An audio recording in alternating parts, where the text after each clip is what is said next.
A moment's remembrance, perfectly observed here at Stadium MK.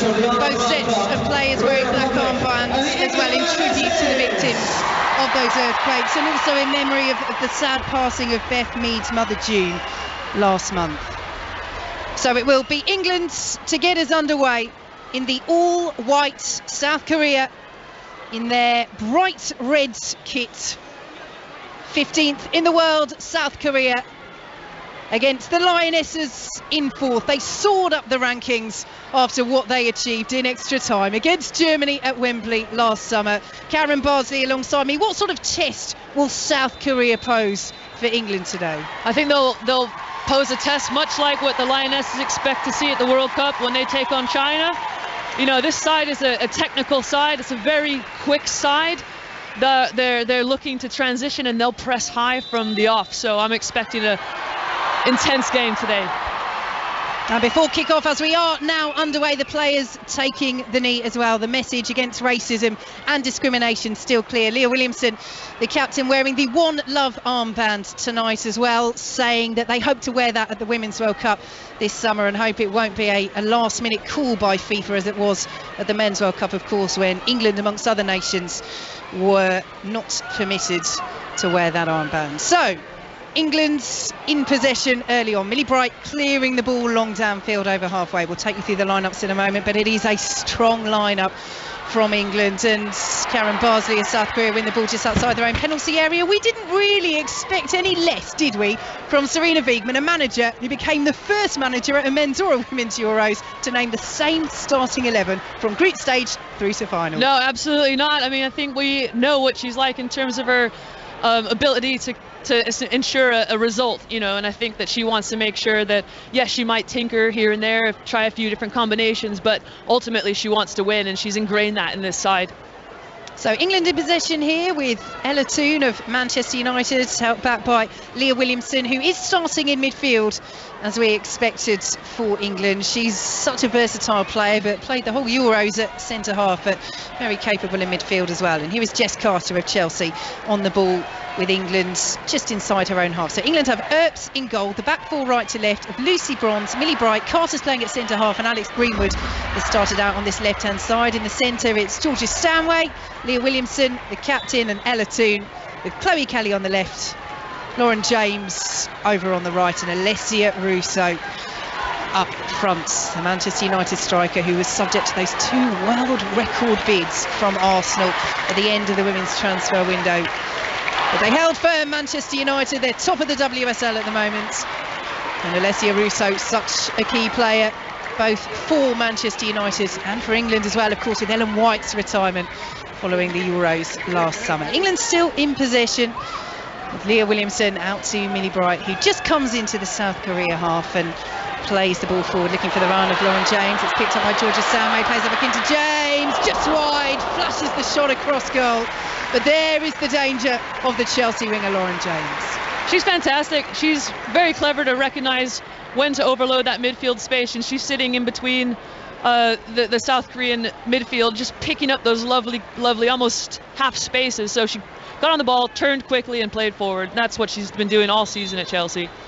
So South Korea with a slight injury concern here, so players just stopped. So we can take you through their team. In goal, it's the very experienced Kim Jung-mi, her 132nd cap for South Korea this evening. The back three of Kim Hae-ri, the captain, Lim Sun-ju, who wins her 100th cap for South Korea this evening, and Hong Hae-ji. Ahead of them, it's Chu Hyo-ju, Lee Gu-min of Brighton, Kim Young-ji, and Jang Seo-gi, with Choi Yoo-ri, who's had a brilliant last year for club and country, Son Hwa-yeon and Kang Chae-rim up front. Ji So-yun, the former Chelsea player, is on the South Korea bench. She's their record goal scorer, but they are missing some big players, South Korea. Karen Cho So-hyun of Tottenham, Lee Mi-na of the South Korean champions Incheon Hyundai Steel, and Lee Young-ju as well. And it will be interesting to see in terms of the fitness levels, because the vast majority of these players, barring the Brighton players, 2 Brighton players, that is Lee Gu-min starting for South Korea, and they also have Park Ye-eun on the bench for them. But the rest of the squad play in the Korean domestic league, and they're in pre-season at the moment. That's right. I think fitness is could be a potential issue for them. I mean, the Koreans press so aggressively from at least what I've seen in the build-up to this game. And that's not necessarily tenable over the 90 minutes, so we're likely to see some fatigue set in. Hope that England can capitalise. 0-0, 4 minutes played here at Stadium MK on 5 Live as South Korea pick up possession over the halfway line.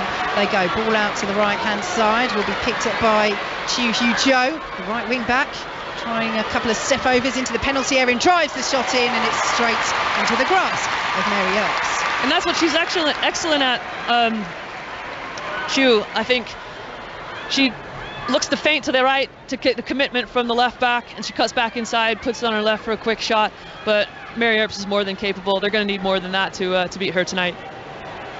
Well, they're still temporarily down to 10 players, South Korea. Lim Sun-ju, the Centurion, has received treatment. She's ready to come back on.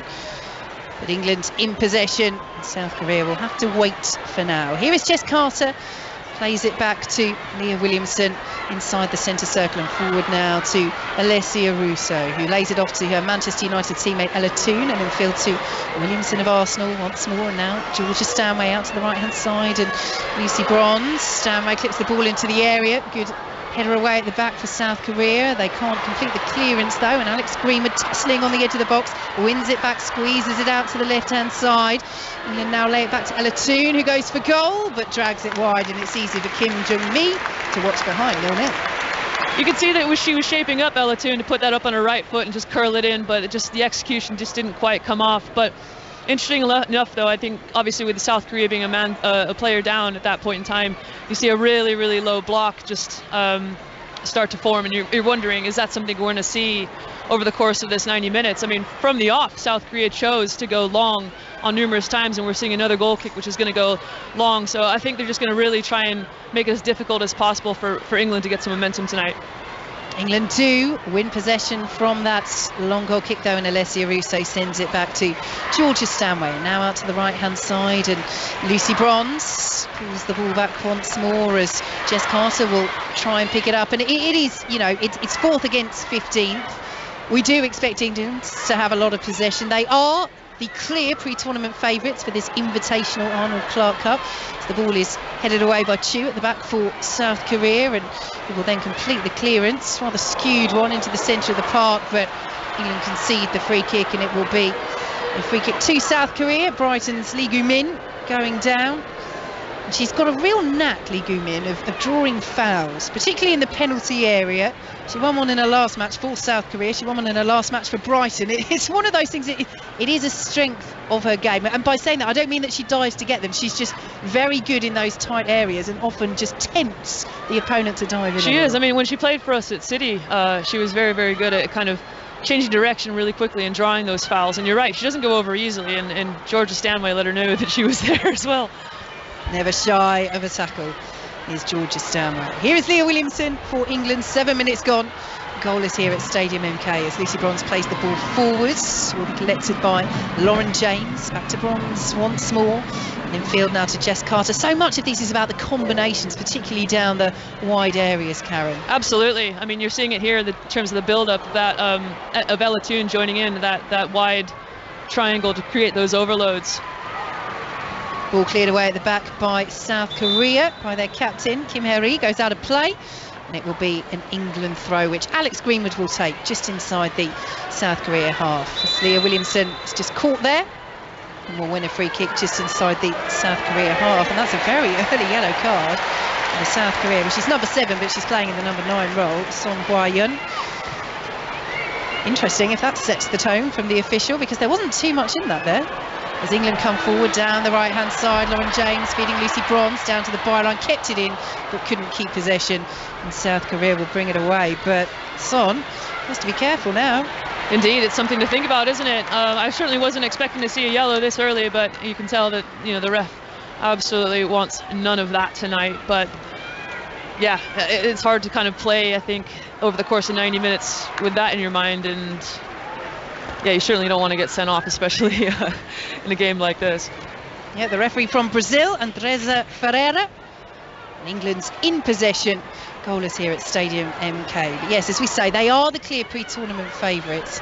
It was such a boost going into the Euros when they won the inaugural Arnold Clark Cup last year, but that was against 3 sides in the world's top 10 at the time in Spain, who they of course then dispatched in the Euros quarter-finals. Germany, who they beat in the final, and Canada as well, the reigning Olympic gold medalists. England have the ball back on halfway. This time it's South Korea, 15th in the world, Italy 17th, and Belgium 20th. So 3 teams in the world's top 20.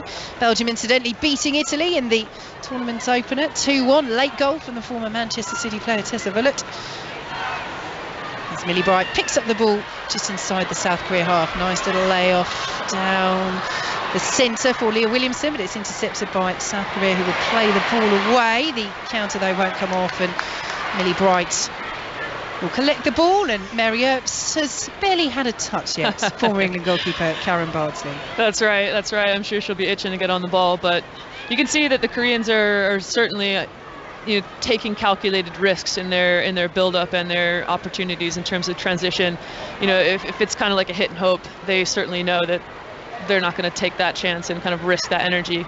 Here goes Jess Carter, plays it out to the left, and Alex Greenwood looking for Chloe Kelly, just too much on it, and Harry, the captain, will come over and intercept for South Korea. Throw taken quickly by Alex Greenwood. England looking to maintain this unbeaten run. 26 matches in all competitions, 22 of those have been victories, and some of them really stand out. Of course, what they did at the Euros, but beating the USA, the reigning world champions, back in October at Wembley as well, as they work the ball down the right-hand side. Delivery in is well cleared away by Hong Hae-ji. Now to plate for an England throw. It's all England at the moment, Karen Bardsley. It's 0-0, 10 minutes gone. It certainly is. Leah Williamson looks like she's really picking up some interesting spaces and just kind of controlling that midfield and allowing Georgia Stanway and Ella Toon to get forward. And without a threat to the back line from South Korea, quite happy to take up some really high starting positions, the likes of the 2 centre halves, and then obviously Mary Earps as well. So well on top England here. Millie Bright in possession for England just inside the South Korea half. What a cracker it was in the Europa League earlier. Barcelona 2, Manchester United 2. All the reaction on the Football Daily as Chloe Kelly into the area for England. Good sliding challenge.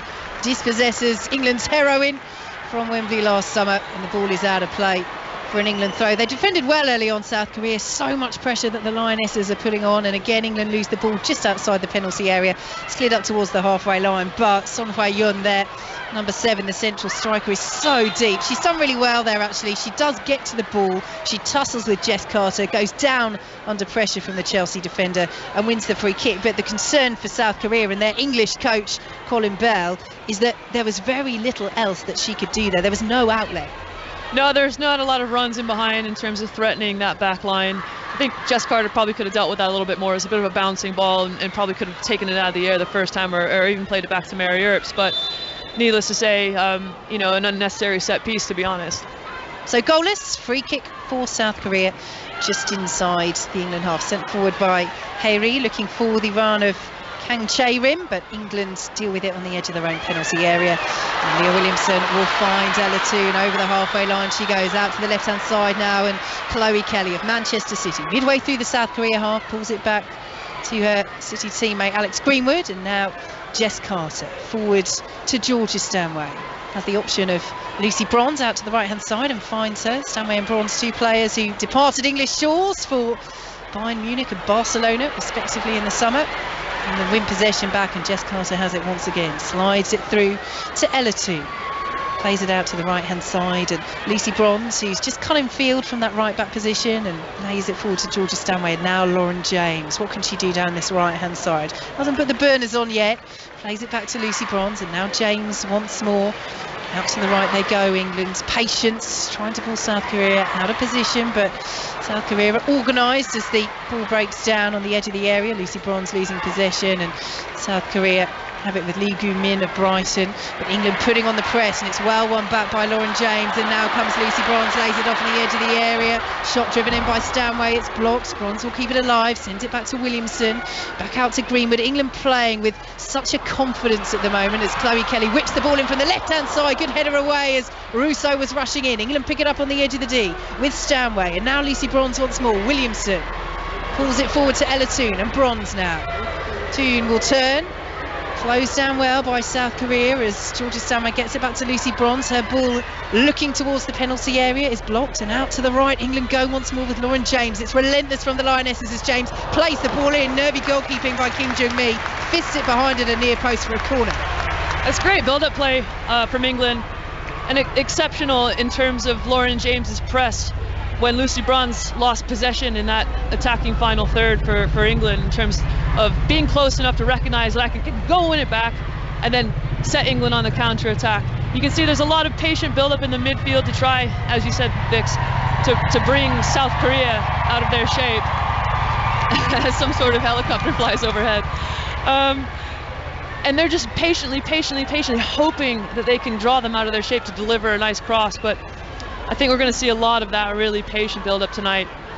So 15 minutes played, England with the corner, looking for the breakthrough against South Korea here at the Arnold Clark Cup. Corner is driven in, flicked away by South Korea at the near post. England will pursue.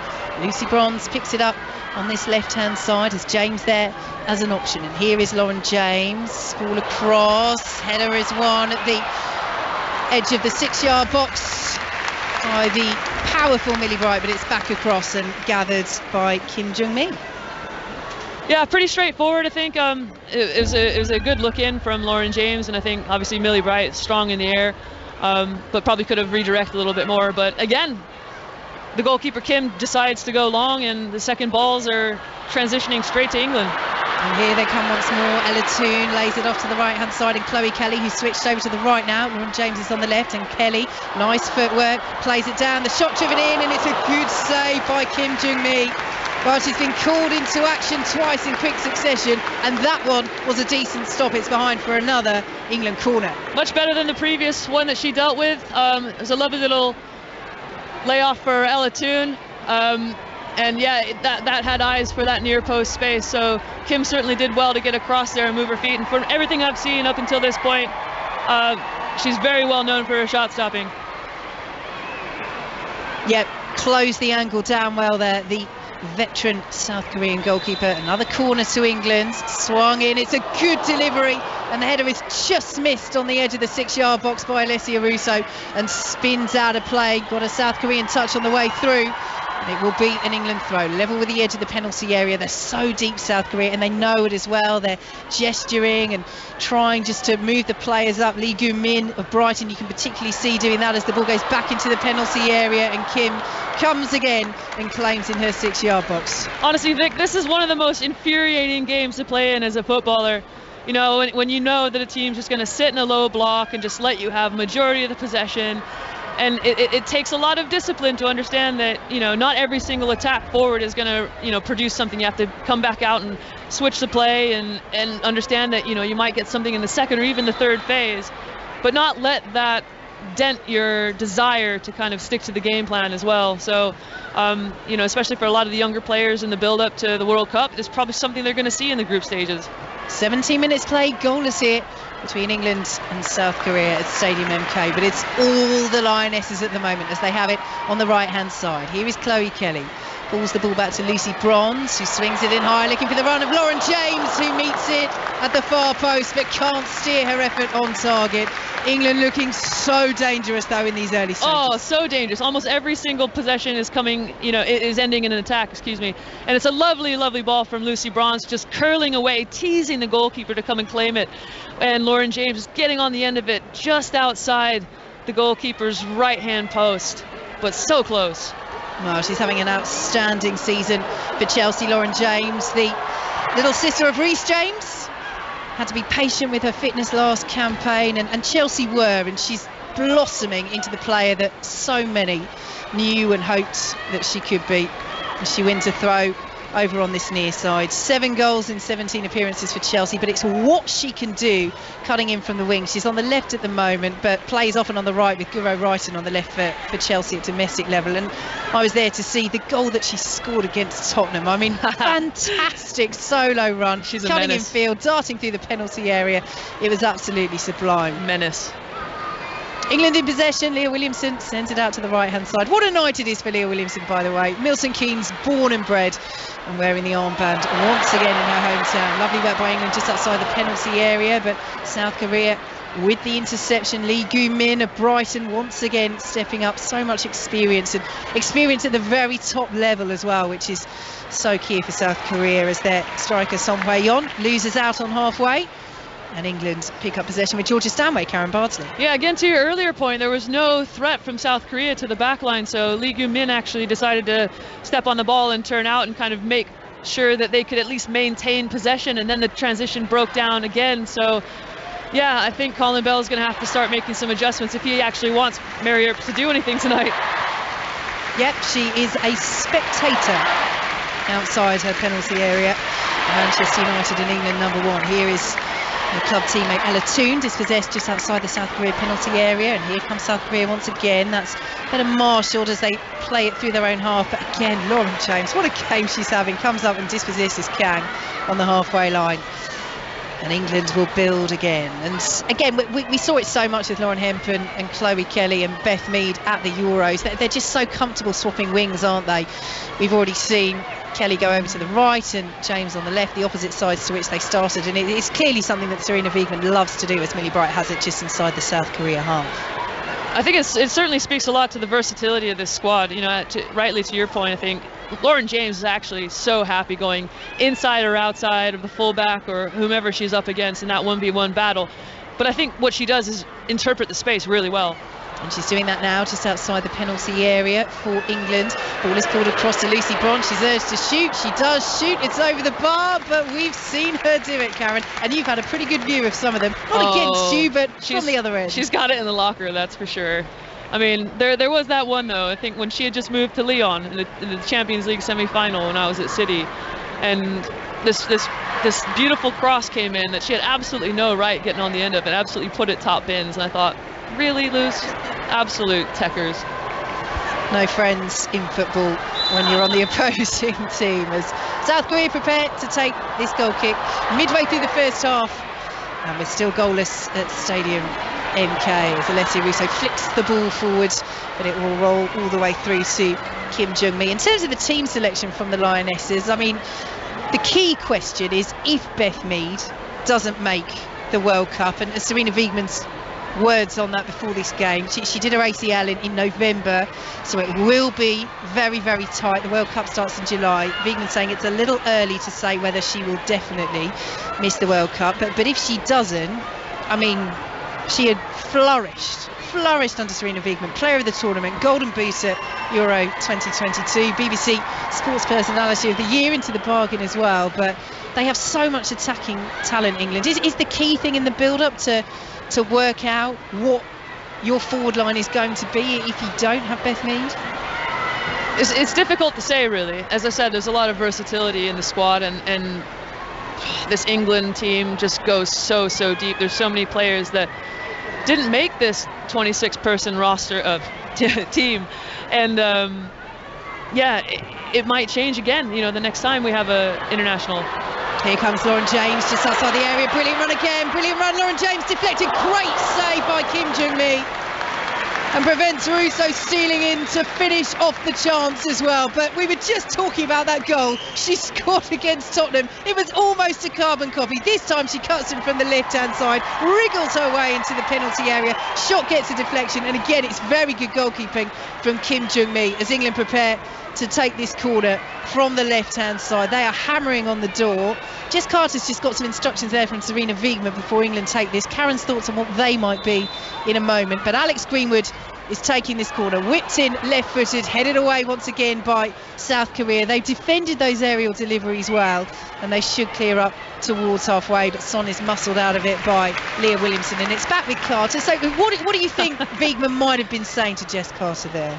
I imagine there'll just be some really slight positional tweaks. I mean, you can see that the spaces are starting to appear in the South Korean ranks, and it's probably geared towards Ella Toon staying a bit higher, maybe Alessia Russo staying a bit higher as well, creating that space underneath for Georgia Stanway to run into. But yeah, you can see the gaps are certainly starting to appear here.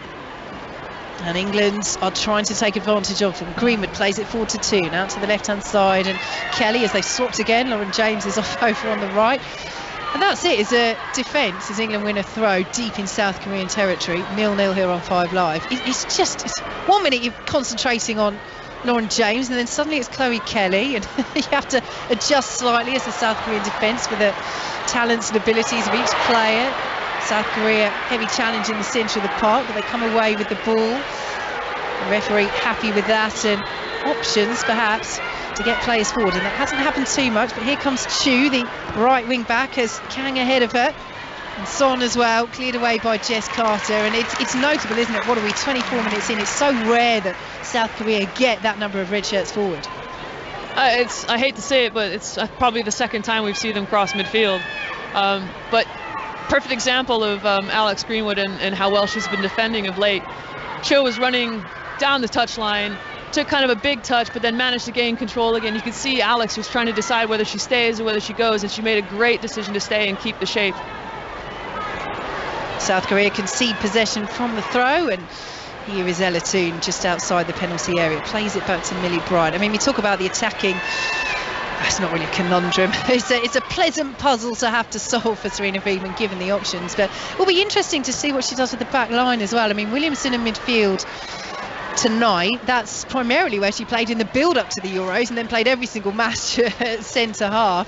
Now we've got Jess Carter at centre-half, who's struggling to get into the Chelsea side this season after a superb campaign last year, and when she has done, has largely been playing at full-back as England's full-back on the right. Lucy Bronze wins it, but there are a few question marks about what this lineup is going to be as England head in to the World Cup in the summer, as they play it down the right-hand side. 0-0 with South Korea. Yeah, I think to your earlier point, you were mentioning that the selection question around on Beth Mead and whether she could make it, and obviously with like any sort of long-term injury, everything kind of has to go perfectly, and you can't always control that. But lovely interplay by England. Greenwood to Kelly, drives the shot across, and she was off balance and she miscues it, and then actually turns into a pass to Lauren James out on the right hand side. Lucy Bronze sends it back in. Russo tries to control on the corner of the 6-yard box. Good covering challenge, and will be cleared away by South Korea. Jang Seo-gi, she's done well there. Jang Seo-gi under pressure, clears it off an England player, and it's behind for a South Korea goal kick.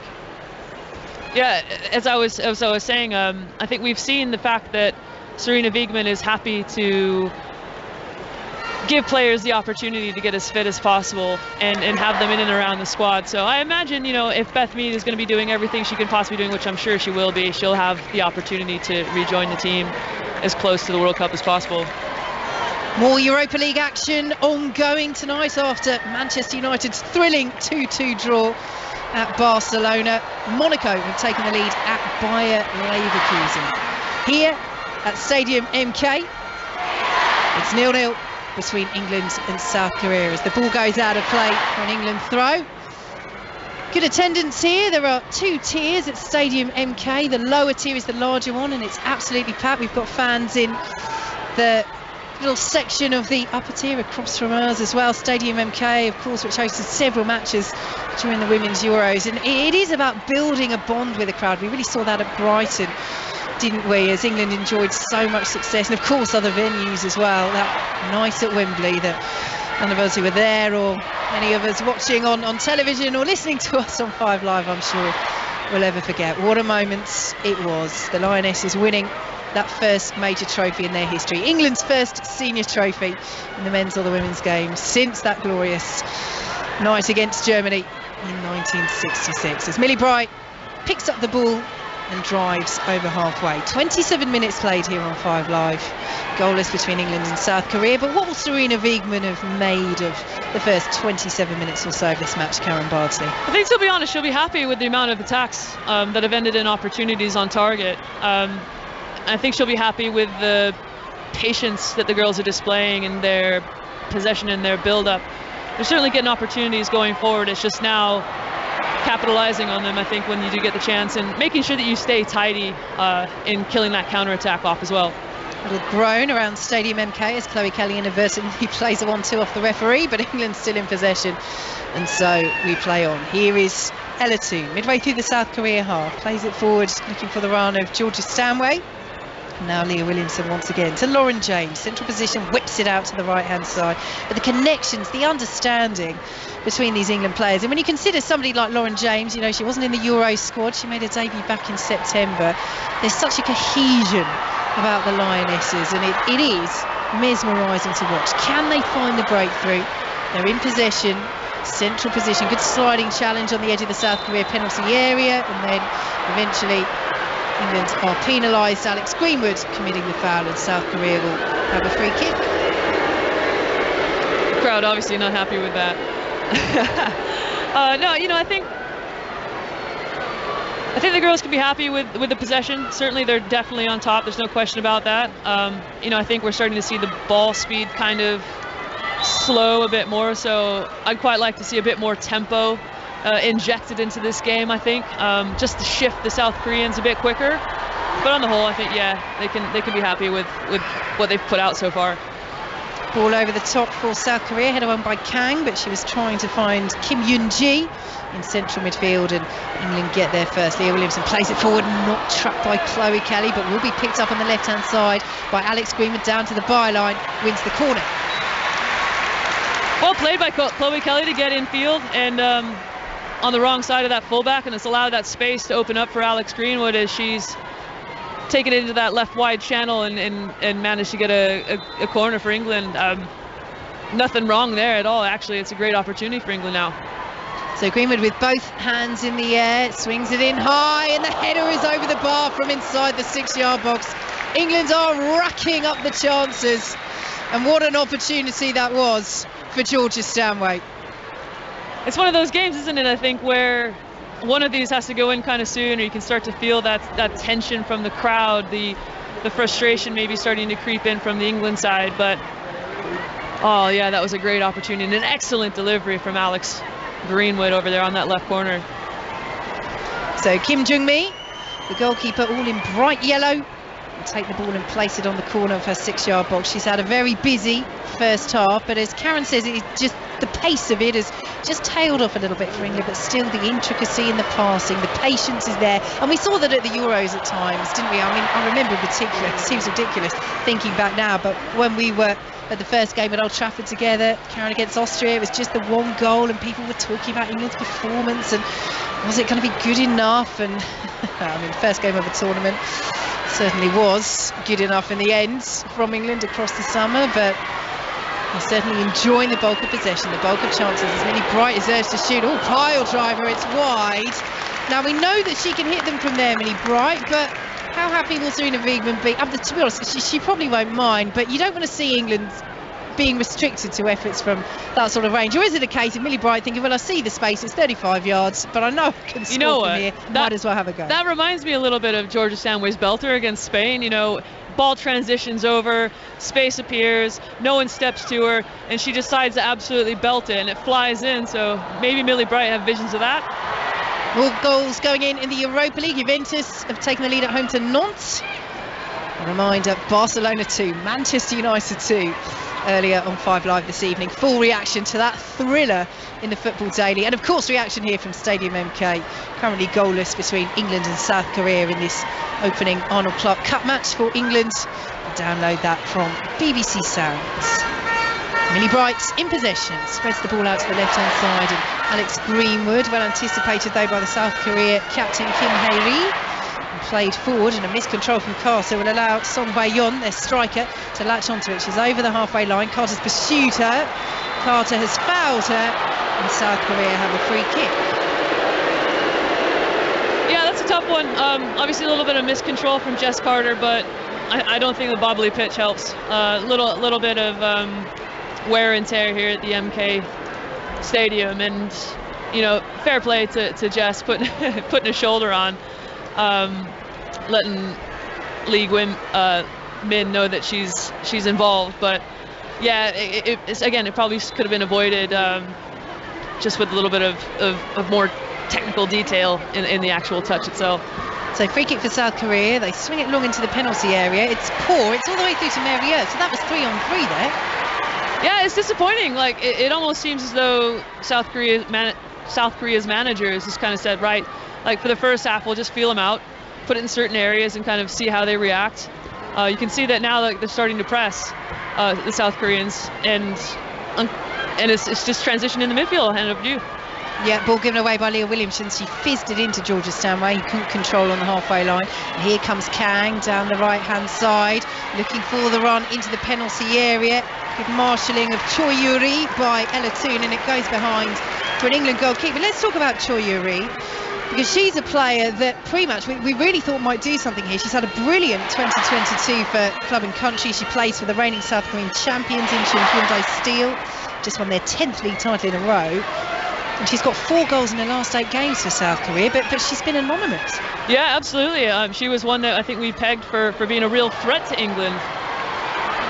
Hard when you don't have the ball, to be fair, for South Korea, because England are absolutely dominating possession as Alessia Russo runs into trouble just outside the South Korea penalty area. And again, it's Lee Gu-min who uses that experience, all of it that she has in the WSL with Manchester City and currently at Brighton, that just stops Russo in her tracks. And she's a player that can play further forward, Lee Gu-min, but you can absolutely understand why she's in central midfield today. I think, to be fair, there's quite a few. Even Choi is someone that we're used to seeing a bit higher up the pitch and getting a bit more involved. And yeah, as you said, Lee, with that experience head, she showed it so much at Man City and the versatility, and now that she's at Brighton, she's become, you know, quite a threat and a goal scorer. But yeah, I just want South Korea to kind of go a bit more forward and show a bit more belief, which we're starting to see now. Yeah, best little spell for South Korea, but England are tenacious in the centre of the park and win it back with Leah Williamson. 10 minutes to play until half-time on 5 Live. England 0, South Korea 0. Belgium with the advantage so far. They got the Arnold Clark Cup up and underway against Italy. A late goal to win that one 2-1. England looking to retain this friendly invitational trophy for the 2nd year running. They're in possession, just inside the South Korea half. Out to the right they go, from Millie Bright to Lucy Bronze, who plays it forward looking for Lauren James, is over on the right once more. James does well under pressure from 2 South Korea players and pulls it back to Lucy Bronze. Nice turn, but South Korea do well. They just pressure England outside the penalty area. They have a player down. The referee hasn't quite spotted that yet, but England have. They'll delay the throw. So, more boos ring around, but the referee is gesturing the South Korean medical staff on. So in terms of the challenge that England will be posed for the rest of this tournament, they've got Italy coming up next. Italy, who are at the World Cup along with England and South Korea this summer. That's in Coventry on Sunday. Then they play Belgium, who aren't at the World Cup, but they did reach the quarter-finals at the Euros last summer. That's their final match, England, in Bristol next Wednesday. What sort of challenge do you see those 2 outfits posing for England? You know, I think Belgium are a really underrated side. I think they've got some fantastic players that play at the likes of, well, Tessa Wollert played at Man City. You know, we've got some that play in Germany, the likes of Wolfsburg, etc. And they've showed some real class in the professional stage. I think they're a team that's kind of struggling to build and looking for a bit more investment from their nation in terms of getting on the ball a bit more and developing their domestic league. But yeah, I certainly think the way England have been playing the last year, obviously with the Euros and what we've seen so far, they're certainly a confident side. And to be fair, I think they should handle both of those teams, you know, fairly easily. So Lee Gun-min is back up for South Korea, and England are in possession. Played out to this left-hand side in Greenwood. In Rugby League Super League, Warrington 14, Leeds 0. Commentary is over on 5 Sports Extra. The season opener for the Super League here at Stadium MK. It's goalless between England and South Korea as we approach half-time. Lucy Bronze wins the ball over on the right-hand side. Here come England into the penalty area with Lauren James. Alessia Russo turns, drives off the post. Oh, how close can he get for the Lionesses? That time Kim Jun-mi was beaten. Russo hits the post and South Korea clear up towards halfway. Oh, that's a lovely turn from Alessia Russo, and to just, oh, she caresses it, but it just nicks the goalkeeper's right post and comes out. Oh, Kim Jun-mi will be so grateful that goal is not any bigger. Here come England once again. James all down inside the penalty area. Penalty. Lauren James with the tricky feet wins the penalty for England, and seconds after they hit the post, they had the chance from the spot with 7 minutes to go until half-time to finally break the deadlock against South Korea. That's the kind of threat that Alessia Russo brings as well. Defense is going to be attracted to her. She's going to cause chaos in the box, and then she's going to cause opportunities to arise for her teammates. And Lauren James is just absolutely capitalize on that moment, that creative little dribbling into the box, the deceptiveness and the disguise that she has when she's got the ball at her feet. And the Koreans are obviously terrified of her and brought her down in the area. So it will be England's regular penalty taker these days, Georgia Stanway, to step up and put the ball on the spot for England. Kim Jung-mi has made some very good saves in this match so far for South Korea, but Stanway is lethal from 12 yards. She's doing her best to put her off Kim Jung-mi. She's being told by the referee to retreat to her goal line, and she's doing so ever so slowly. The players are lined up around the edge of the penalty area as Georgia Stanway settles the ball on the spots for England. They've been utterly dominant, the Lionesses, in this first half. Can Georgia Stanway, after Lauren James was brought down in the area, send England towards half-time with a goal advantage? Stanway paces back, hands on hips, to the edge of the penalty area. Milton Keynes waits. Kim Jung-mi waits. Stanway takes this brilliant. It's into the left-hand corner. No chance whatsoever for South Korea's number one. And Georgia Stanway gives England the lead from the spot. 1-0. She absolutely smashed that into the back of the net. And absolutely right, Vicky. Kim Jung-mi has no chance. Absolutely nowhere near it. And I love that decisiveness about Georgia Stanway. You can count on this girl. England goal scorer, number 8, Georgia Stanway. It's a fabulous penalty. The power she gets on it, the accuracy. It's not quite side netting, but it's only a couple of lengths of string away. And England have what Karen, we have to be honest, is an utterly deserved lead. Oh yes, absolutely. I mean, by all accounts, it probably could be 3-4, 5-0 at this point in time. But yeah, I mean, this will be interesting to see what South Korea are going to do next in response. Are they going to come out and start attacking a little bit more, playing a bit more quickly? I think South Korea has definitely been slow and deliberate in their build-up and their approach to this game, and I can't wait to see what happens next. So ball forward quickly from kickoff for South Korea, looking for Kang Chae-rim down this right-hand side, but out of play. And England will have the throw with Alex Greenwood. England, who have that breakthrough through Stanway, and it's been a issue really for England, hasn't it? Penalty taking over the years, but in Stanway they seem to have found a model of consistency as Alex Greenwood allows that ball to roll out of play for an England throw deep in England territory. Absolutely, she's been so thorough in her approach. And so reliable, and you can tell that obviously the England squad have been working on this, and they're almost turning into a strength of theirs, which I absolutely love. So England's in possession, just outside their own penalty area now from that throw. Just Carter fizzes it across to Mary Earps, just to give us something to do as Kim Yoon-ji closes her down. But Earps, calm under pressure, plays it out to Millie Bright, and Jess Carter now has it midway through the England half. Karen Bardsley. I mean, by the way, Jess Carter did absolutely nail that at Mary Earps. And Mary Earps, not having touched the ball for quite some time, handled it absolutely beautifully. Lovely first touch, and played it so calmly out to Millie Bright. Always got to be on your toes as a goalkeeper. Karen knows that better than most. Out to the right hand side, England go, and Lucy Bronze cleared away by South Korea down by the byline, but Bronze picks it back up. Here is Lauren James. He won the penalty, scored by Stanway. That's given England the lead late on in this first half here on 5 Live. Out to the left, England go now, and Alex Greenwood. She's well marshalled by Kang, so goes back to Millie Bright. Every single player, bar the green-clad Mary Earps, is inside and deep inside the South Korea half as England push for a second goal before half-time. Here is Alex Greenwood, plays it forward, looking for Alessia Russo, good strength, pulls it back to Williamson, forward now to Stanway, and now Lauren James. Lucy Bronze right-hand side, pulls the ball across, well cleared away by Chu. For South Korea, Bronze will pick it up once again, but that was lovely movement from England. The passes flowing. That's not quite so lovely. Ball is behind. Oh, it did get a deflection. I was thinking that is uncharacteristically very poor from Lucy Bronze, but it got a deflection. That makes sense, and it's behind for an England corner. You're absolutely right. Some beautiful, intricate play in some really tight spaces, and the girls have done exceptionally well to control it. I mean, we're talking about maybe a yard or two, and they're sitting in these half spaces and managing to kind of break those South Korean lines and get the ball out wide. So yeah, it's lovely to watch at the edge of the area. So corner to England into the final 90 seconds plus added time at the end of this first half. Stanway's penalty separates the sides. Can England double their advantage on the stroke of half-time? The heights up from the back. Millie Bright, one of the players up there. Lauren James is waiting just on the edge of the D. Now she jogs into the penalty area as England play the corner short on the right-hand side.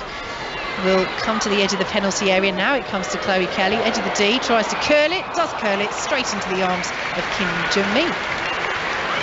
Bit of a snapshot from Chloe Kelly. I thought it looks to me like somebody may have broken down there in that set piece, and Chloe wasn't necessarily expecting that to come to her because the backlift there, she didn't really manage to get a full proper swing at it, hence I think why it ended up in the hands of Kim Jung-mi. But nonetheless, she absolutely launched it forward, and now we are here with a South Korean throw. On the halfway line, England 1, South Korea 0. She's been relatively quiet, Chloe Kelly. She's been involved, but if there's one player down the wing that's caught the eye, it's certainly been Lauren James. Absolutely, she's been phenomenal tonight. She's been such a pleasure to watch. I mean, she's such a creative player. She looks like she's playing with such freedom and confidence, and she looks like she's happy to put it on display. And that's something I think maybe we've seen in the past where she's been maybe apprehensive to allow herself to fully express it. They're into 3 minutes of added time at the end of this first half. England with the goal advantage. Georgia Stanway's penalty. And it was Lauren James who won it. Forward goes Leah Williamson. South Korea intercepts on the halfway line, and Son is forced backwards into her own half, all the way back to her captain, Kim Hye-ri.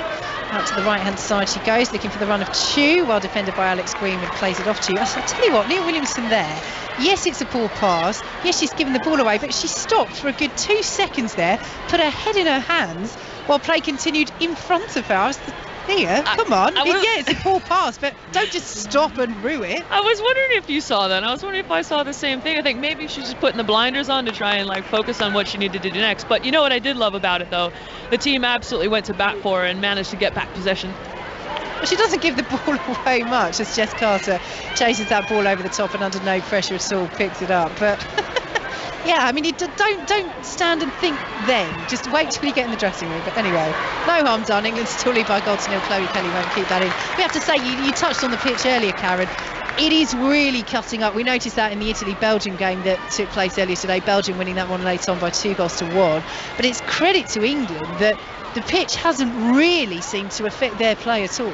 No, it hasn't. I think on the whole, I think just the momentum of the game has kind of slowed the ball speed and the tempo down a little bit. I think, to be fair, the pitch, they've dealt with it exceptionally well. I think they're still fizzing passes in, and it's not really affected anything. So, you know what we're like. We just get on with it, don't we? Son Hye-yeon plays the ball out off an England boot, and it will be a throw to South Korea. Their manager Colin Bell with work to do at half-time. The Englishman, former manager of the Republic of Ireland women's team. A lot of experience in the women's game, won the Women's Champions League with Frankfurt. Also a brief spell with Huddersfield men as assistant coach. As England pick up possession with Lucy Bronze. Out to the left-hand side they go, and Alex Greenwood. We're into the final minute of added time at the end of this first half. England so comfortable, so dominant, leading by just the goal to nil though. Georgia Stanway's penalty. Out to the right-hand side, and Lauren James will pick it up. Back to Lucy Bronze, and in field now to Leah Williamson. Bronze once more. South Korea back in position, trying to prevent England from making headway towards the penalty area as we approach half-time. Williamson once more, and England, Karen, just happy to go back into the England half and keep possession for now. Although as they say that, they play it out to the left-hand side, and now pull it back to Jess Carter. She's well dispossessed by Son. She's had a couple of moments, Carter, that haven't been completely on point, and she is a player. As the half-time whistle goes, I'll just get a quick word on Jess Carter. Good half from England. Georgia Stanway's penalty. Just to finish that, if we're talking about players that might want to force their way into the starting lineup for the World Cup, Carter's got a lot to do at the back, hasn't she?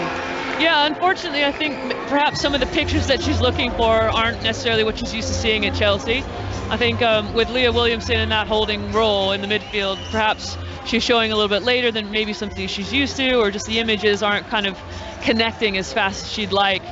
So yeah, that makes things a little bit difficult. But yeah, if we're talking about fine margins, reading the flight of the ball, making sure you get to it before it bounces, capitalizing on like those types of situations, and then trying to play your way out of it as opposed to fouling. I think it's going to be crucial when it comes down to selection.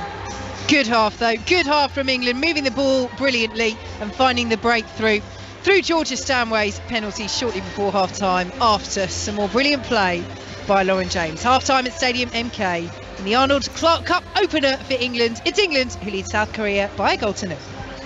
Yep, England very much in control in this one. Though, Karen, it did take them 40 minutes to have a goal to show for it. I suppose, though, that the perfect timing just before half-time, when you've had to be that patient. Serena Wiegmann, all in all, will be pretty pleased with that so far.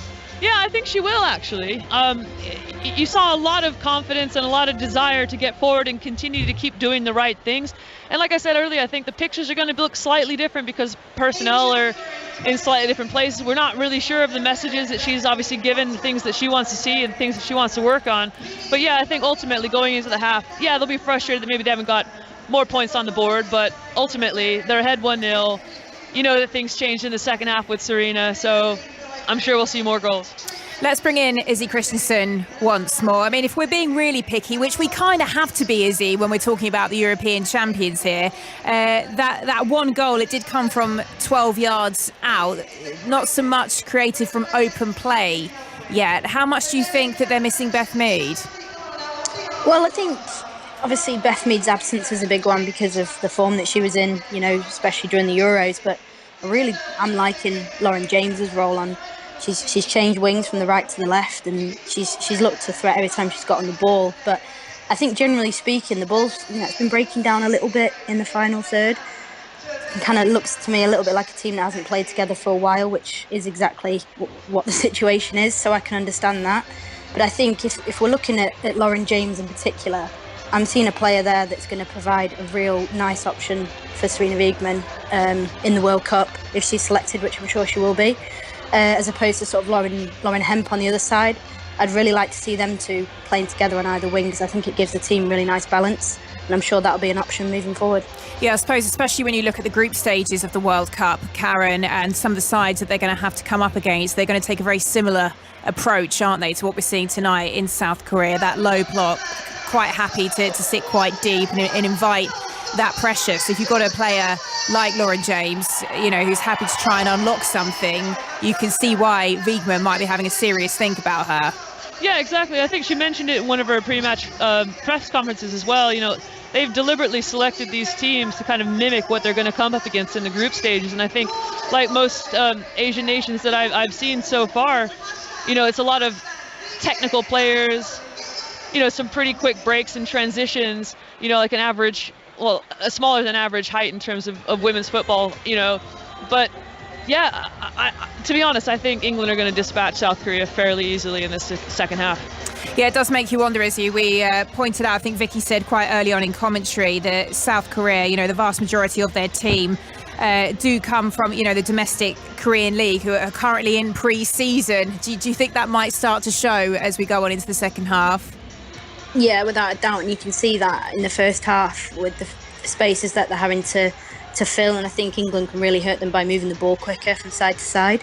I'd like to see that a little bit more, but I think that natural role that Kira Walsh has played, and obviously she's absent tonight, I think she plays that role really well, switching play, and that wears teams down. I think, like Vicky said on commentary, that yes, the majority of that South Korean team are not in season necessarily at the moment, but they've also not really pressed England at all. They've dropped really deep and played on the counter-attack, not been too successful in that. So I think England, they really need to hurt them now and be ruthless, because these are the games where, like I think Karen said correctly, that England will dispatch them in the second half, but you've got to keep your standards high and you've got to be really tidy on the ball, because days like this, they eat into the preparation before the World Cup, and you've got to make sure that you're on it all the time.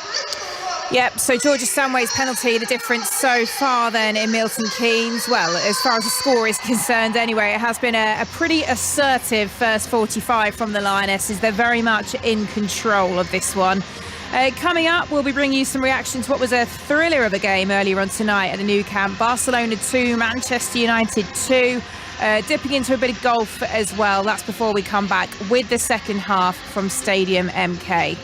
Before all that, though, let's get the news on 5 Live with Nick Qureshi.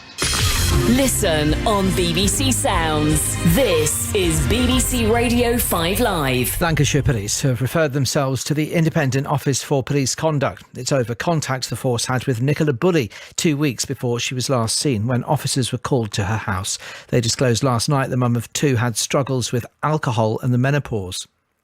Nurses in England are to strike for a full 48 hours from the 1st of March in an escalation of their pay dispute. The walkout will now involve staff in emergency departments, intensive care and cancer wards. Pat Cullen is head of the Royal College of Nursing. The Prime Minister needs to step in now. He needs to decide what he wants. Does he want strikes or does he want to save the NHS? No nurse wants to be in this position at the beginning of March, and it is time to start talking. It is time to resolve these strikes for our patients and for our nursing staff. The government says the strikes will threaten patient safety. The RMT Rail Union has announced fresh walkouts in March and April, while Royal Mail workers are to prolong their action, and teachers in Scotland have set more strike dates. The Prime Minister is heading to Northern Ireland. There is speculation a deal is imminent between the UK and EU on post-Brexit trading arrangements. The boss of British gas owner Centrica has refused to be drawn on whether he'll get a bonus.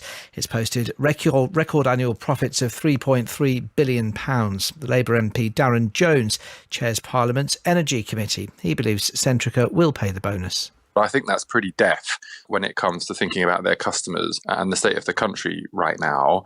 Clearly, it's a decision for Mr. O'Shea and his board on whether he should take the bonus or whether he gets one. But I would like to see the business doing much more with the spare cash it has to help vulnerable customers. And President Biden has admitted the 3 objects shot down in North America in the past week don't appear to have been used for spying. He says they were likely linked to private companies or research institutions. 5 Live Breakfast. I'm in Kidderminster this morning. More specifically, I'm at Baxter College, a secondary school and sixth form college on the outskirts of the town here. Kidderminster, by the way, about 17 miles southwest of Birmingham, just in case you've never been here before. I mean, I wouldn't have quite got 17 miles. No, I haven't. Years and years of listening to the classified football results means that you're sort of familiar with pretty much every place name. We're based here all morning, so it's a really nice, big, airy room, this one, actually. It's got tables for people to come and sit and eat. It's got sort of comfy chairs for them to, I guess, lounge around a bit in the day. Inspirational messages on the wall. Things like belong, ambition, achieve, apply. Talking about loads of stuff at the school with the teachers and the pupils. And look, there's loads to talk about today. There's lots of news around. Rachel Burden and Rick Edwards. 5 Live Breakfast. Weekday mornings from 6. 5 Live Sport. With Emma Saunders. Hello, welcome back to 5 Live Sports. Half-time then in our second commentary of the evening. It's England 1, South Korea 0. Bit earlier on, we brought you a thriller in the Europa League. Manchester United and Barcelona contesting a 2-2 draw at the Nou Camp to leave their Europa League playoff tie finally poised ahead of that second leg. Let's hear now from Erik ten Hag. We should have won this game, so we have steps to go. The critic is more clinical. Finished chances, and that is what we didn't do, because in such a game we created many chances. You can't expect, actually, but we did, and then is a little bit disappointment that you didn't score them, and I think we should have scored minimum 4 goals tonight. But I think it were 2 good teams, highest level. It was enjoyable to watch, but I think everyone agrees it was a really high performance level from both teams. And when I show into my team, I was really happy with our performance to face this strong team. Now, last week on the show, we heard England lock Abby Ward talk about her pregnancy and the challenges of getting back playing. Well, today, a policy that's been described as game-changing has been announced that'll see England's women able to take 26 weeks paid maternity leave. Her teammate, prop Vicky Cornborough, hopes the change means players won't have to choose between their career and starting a family.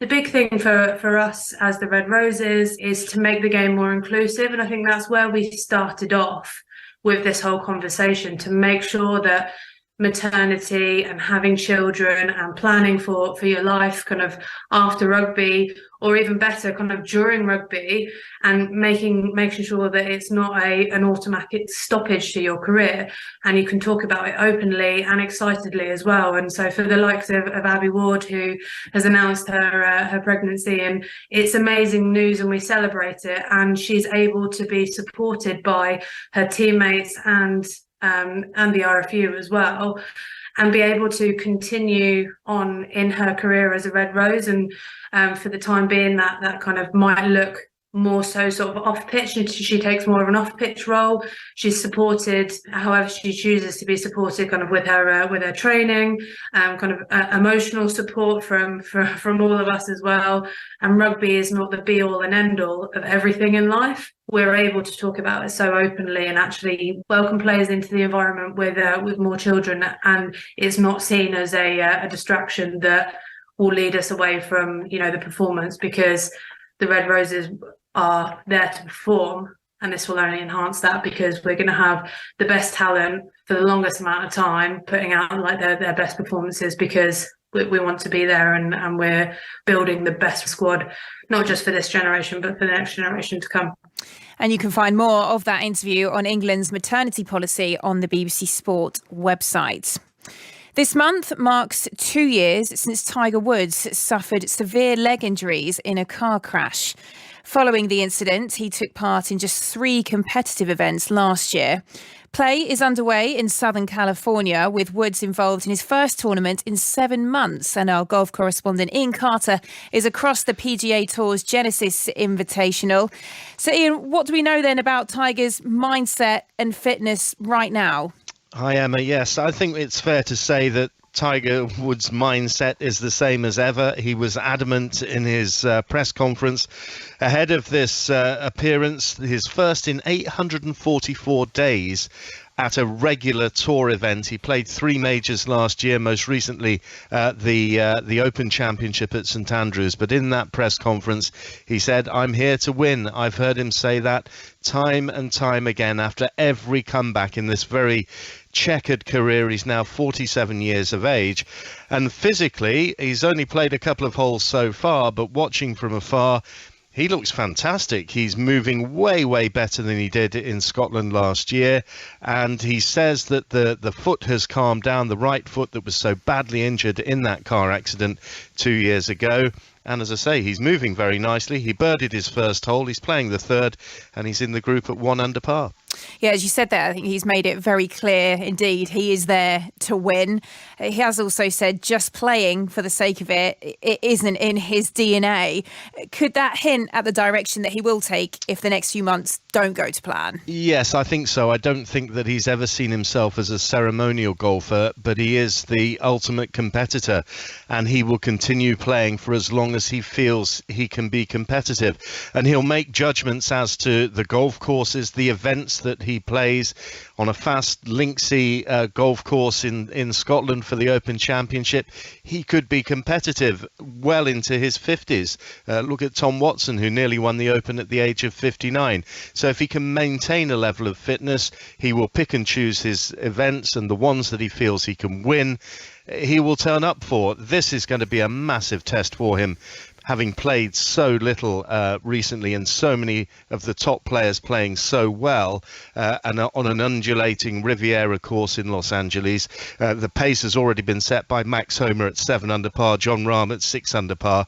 I think it would be an extraordinary story if Woods were to contend this week, but he'll be setting his stall out for the Masters in April, and we know how he can perform there, and he was the winner there back in 2019 for the 6th time.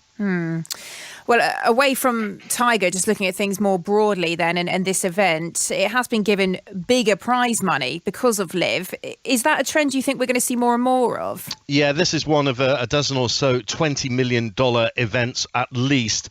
That is because LIV is on the horizon. This is an intermediate season. We'll see a different calendar next year, but it all adds up to way more money for all of these players at the top of the game. Lovely stuff. Ian, thank you very much. That was our golf correspondent Ian Carter, just bringing us all the latest there from Southern California. Right, it looks as if the players are back out in Stadium MK. The Lionesses just getting together in one final little huddle before they get underway for the second half. So whilst they do that, Izzy Christensen, just get your final thoughts. I think Karen said she did want to see a bit more tempo. What about you? It does look as if there's been a change here. Yeah, it sounds like Katie Zellem's going to come on, which I think, it's a really good opportunity for her. She's been in and around the squad for a while now, so perhaps sort of to dictate play, seeing her doing that in the WSL at Manchester United. She's a good mover of the ball, progresses the ball well, but I think Serena Wiegman will have just asked the players to be a little bit tidier in the final third and to be patient, move the South Korean block, which we're seeing. They're dropping into their own 18-yard box to defend, so I think England need to be patient and use this as a real sort of practice run for how the group stages might look come the summer. Yes, Izzy, bang on there. Katie Zellem has come on in place for Jess Carter, and they are just kicking off. So I'll hand you back to our commentary team, Karen Barsley alongside Vicky Sparks. And here come England early doors, and there is the second goal for England inside the opening 20 seconds of this second half, and Chloe Kelly is embraced by her teammates. What a perfect start for England. They double their advantage against South Korea, 2-0. You love to see that. Oh boy, and what a start to that second half. That was exactly what we wanted to see in the first half, but it was a delightfully almost floated ball towards just left of center of that South Korean net, and the goalkeeper Kim was just fully outstretched. It's beautiful as Chloe Kelly just cuts inside on that right foot and just lobs it in almost. It's a lovely floated ball, and it's actually to the right. Sorry, that all happened so fast. The goalkeeper's right. What a finish. What a start. Great goal from Chloe Kelly as South Korea get us underway. Choi down this left-hand side. Well, whatever was said by Colin Bell, their manager, at half-time, it all goes out of the window when you get a start to a half like that. But you have to say it's no more than England deserve on the balance of play as they clear long up towards halfway. Mary Earps with the distance. So the South Korea pick it up again. Just on Kim Jung-mi there. I mean, she's made some great saves in the first half. Could her positioning have been better for that? Was she just caught out because it was so early on in the second half? Yeah, I think she was. I think she was caught a bit high off her line. She was probably just inside the edge of the 6. And yeah, the trajectory of that ball, that shot from Chloe Kelly, just seemed like she probably should have been able to move her feet a little bit quicker if she would have dropped towards that goal line. So yeah, I suppose she will be kind of kicking herself after that, but there's no way that opportunity should have been allowed that early in the half. Ball over the top from the substitute. Katie Zellem should be read and is read by Chu and cleared away for South Korea. So yes, that changed to confirm. Katie Zellem is on for Jess Carter, and Karen, we spoke about that Jess Carter, I wouldn't say difficult half, but it wasn't her best half. She'd probably been in the South Korea attacks the slight weak link for England. So she's come off. Leah Williamson, the captain, has dropped back into central defence, which is where she played throughout the Euros for England, and Katie Zellem slotted in midfield. And you said to me at half-time, Jess Carter will be just so frustrated with the way that performance went for her, because she was given an opportunity to stake her claim for a place and didn't do so, as Lucy Bronze picks up the ball on halfway for England. Yeah, it's going to be disappointing because, to be honest, in Serena Wiegman's team, I think you only get so many opportunities, and unfortunately, like you mentioned, she kind of did struggle to get into the Chelsea side as well consistently. So, I mean, listen, she's got the rest of the week and 2 more matches with the Lionesses to kind of put things right. Here come England. Certainly many things going right for them this evening. Ella Toone on the left-hand side of the penalty area, well marshalled by Chu and Kang between them. Ball is into the box though, looking for Alessia Russo. It's cleared away by Hong Hae-ji. And South Korea will pick it up, but they've almost given it away. Good defending though by Choi Yuri, the forward player coming back to help out defensively, gets there ahead of Lucy Bronze, and that's better from Choi Yuri. That's more like what we thought we might see, a little back heel looking for the run in the centre for South Korea, but she can't find a teammate, and the ball is over with Ella Toone in the central position as she tries to slide it to Chloe Kelly, who's got England's second goal inside the opening 20 seconds of this second half. What a start it's been for the Lionesses. They lead by 2-0, and here is Chloe Kelly once more. Lauren James, right hand side of the penalty area, picks it up down to the byline, pulls the ball across, and Kim Jung-mi didn't know where that was going at all. It has fizzed out of the penalty area, looped up down the left hand side. Opportunity for England to send it back in. Russo's in there, and Russo scores England's third. Alessia Russo's at it again for England. She's a starter now, not a super sub, but she's still bang amongst the goals. It's England 3, South Korea 0. You know, it's lovely. Chloe Kelly has come on the inside to attract a few more numbers to open up the space for Alex Greenwood. And Alex Greenwood does well to keep the ball in play and deliver a lovely little cross, but Alessia Russo has understood that the Koreans haven't really tracked a lot in that near post space, and she's managed to get just a lovely little flick over Kim Jung-mi, and that's just beautiful. That's just what we're used to seeing from Alessia Russo. And you can see why Manchester United rejected those 2 world record bids from Arsenal last month. 11 goals in 18 England's appearances now. And as we mentioned, she was the super sub at the Euros. She came on in every match, scored that audacious back heel against Sweden, the pig of the bunch, nominated for the FIFA Puskas Award. She is a player of superb quality. And as Millie Bright clears away downfield, England are just so blessed. That's what's so exciting coming in to this World Cup year. The World Cup taking place in Australia and New Zealand in July and August. England just looks so devastating going forward as Russo keeps it in, pulls it back to Lauren James. Georgia Stanway, she goes down. Was she caught there? Or she felt she was. Referee allows play to go on. Just has to be a little bit careful there, Stanway. She just for an instant grabbed hold of the shirt of her counterpart number 8, Kim Yoon-ji. And we know that Stanway, she's a player that plays on the edge. She's just edged towards Kim Yoon-ji there again, and England work it out to the left-hand side. Well, this is what we love about Georgia Stanway, but it's all simmered down now, but she's always one that you're just thinking, what's she going to do next? What are England going to do next? They lead by 3-0. Kelly and Russo with 2 quick-fire goals at the start of the second half after Stanway's penalty found the breakthrough for England late on in the first half. Lucy Bronze won't keep that in. It will be a throw to South Korea, and we can take you through the teams. So, England with Mary Earps in goal. The back four now of Lucy Bronze, Millie Bright, Leah Williamson and Alex Greenwood. In the midfield, it's Ella Toone, Georgia Stanway and Katie Zellem, with Chloe Kelly, Lauren James and Alessia Russo up front. South Korea still taking this throw. They have made no changes. You can make up to 6 in the Arnold Clark Cup. As the flag goes up on the far side, it will be a free kick to England midway through their own half. So Kim Jung-mi in goal, the back three of Kim Hae-ri, Lim Sun-ju and Hong Hae-ji. Ahead of them it's Chu Hyo-ju, Lee Gu-min of Brighton and Kim Yoon-ji, with Jang Seo-gi completing that midfield, and Choi Yuri, Kang Chae-rim and Son Hwa-yeon up front. But it really does drop into a 5-4-1 for South Korea, so the wing-backs Jang and Chu dropping back into that 5. Very little opportunity to really push forward, and that's been evident in this match so far. England comfortable, very comfortable. 7 minutes gone in this second half. They lead by 3-0. But this still is all about the combinations and which players can impress in a World Cup year. And one woman who's impressed once again, Lauren James, commits the foul there though on the Centurion Lim Sun-ju. South Korea win the free kick deep inside their own territory. But we were talking off air at half time, Karen. This is the thing with Sarina Wiegman. She went through the Euros, she named the same starting 11 for every single match. She will mix it up a bit in the build up to the World Cup.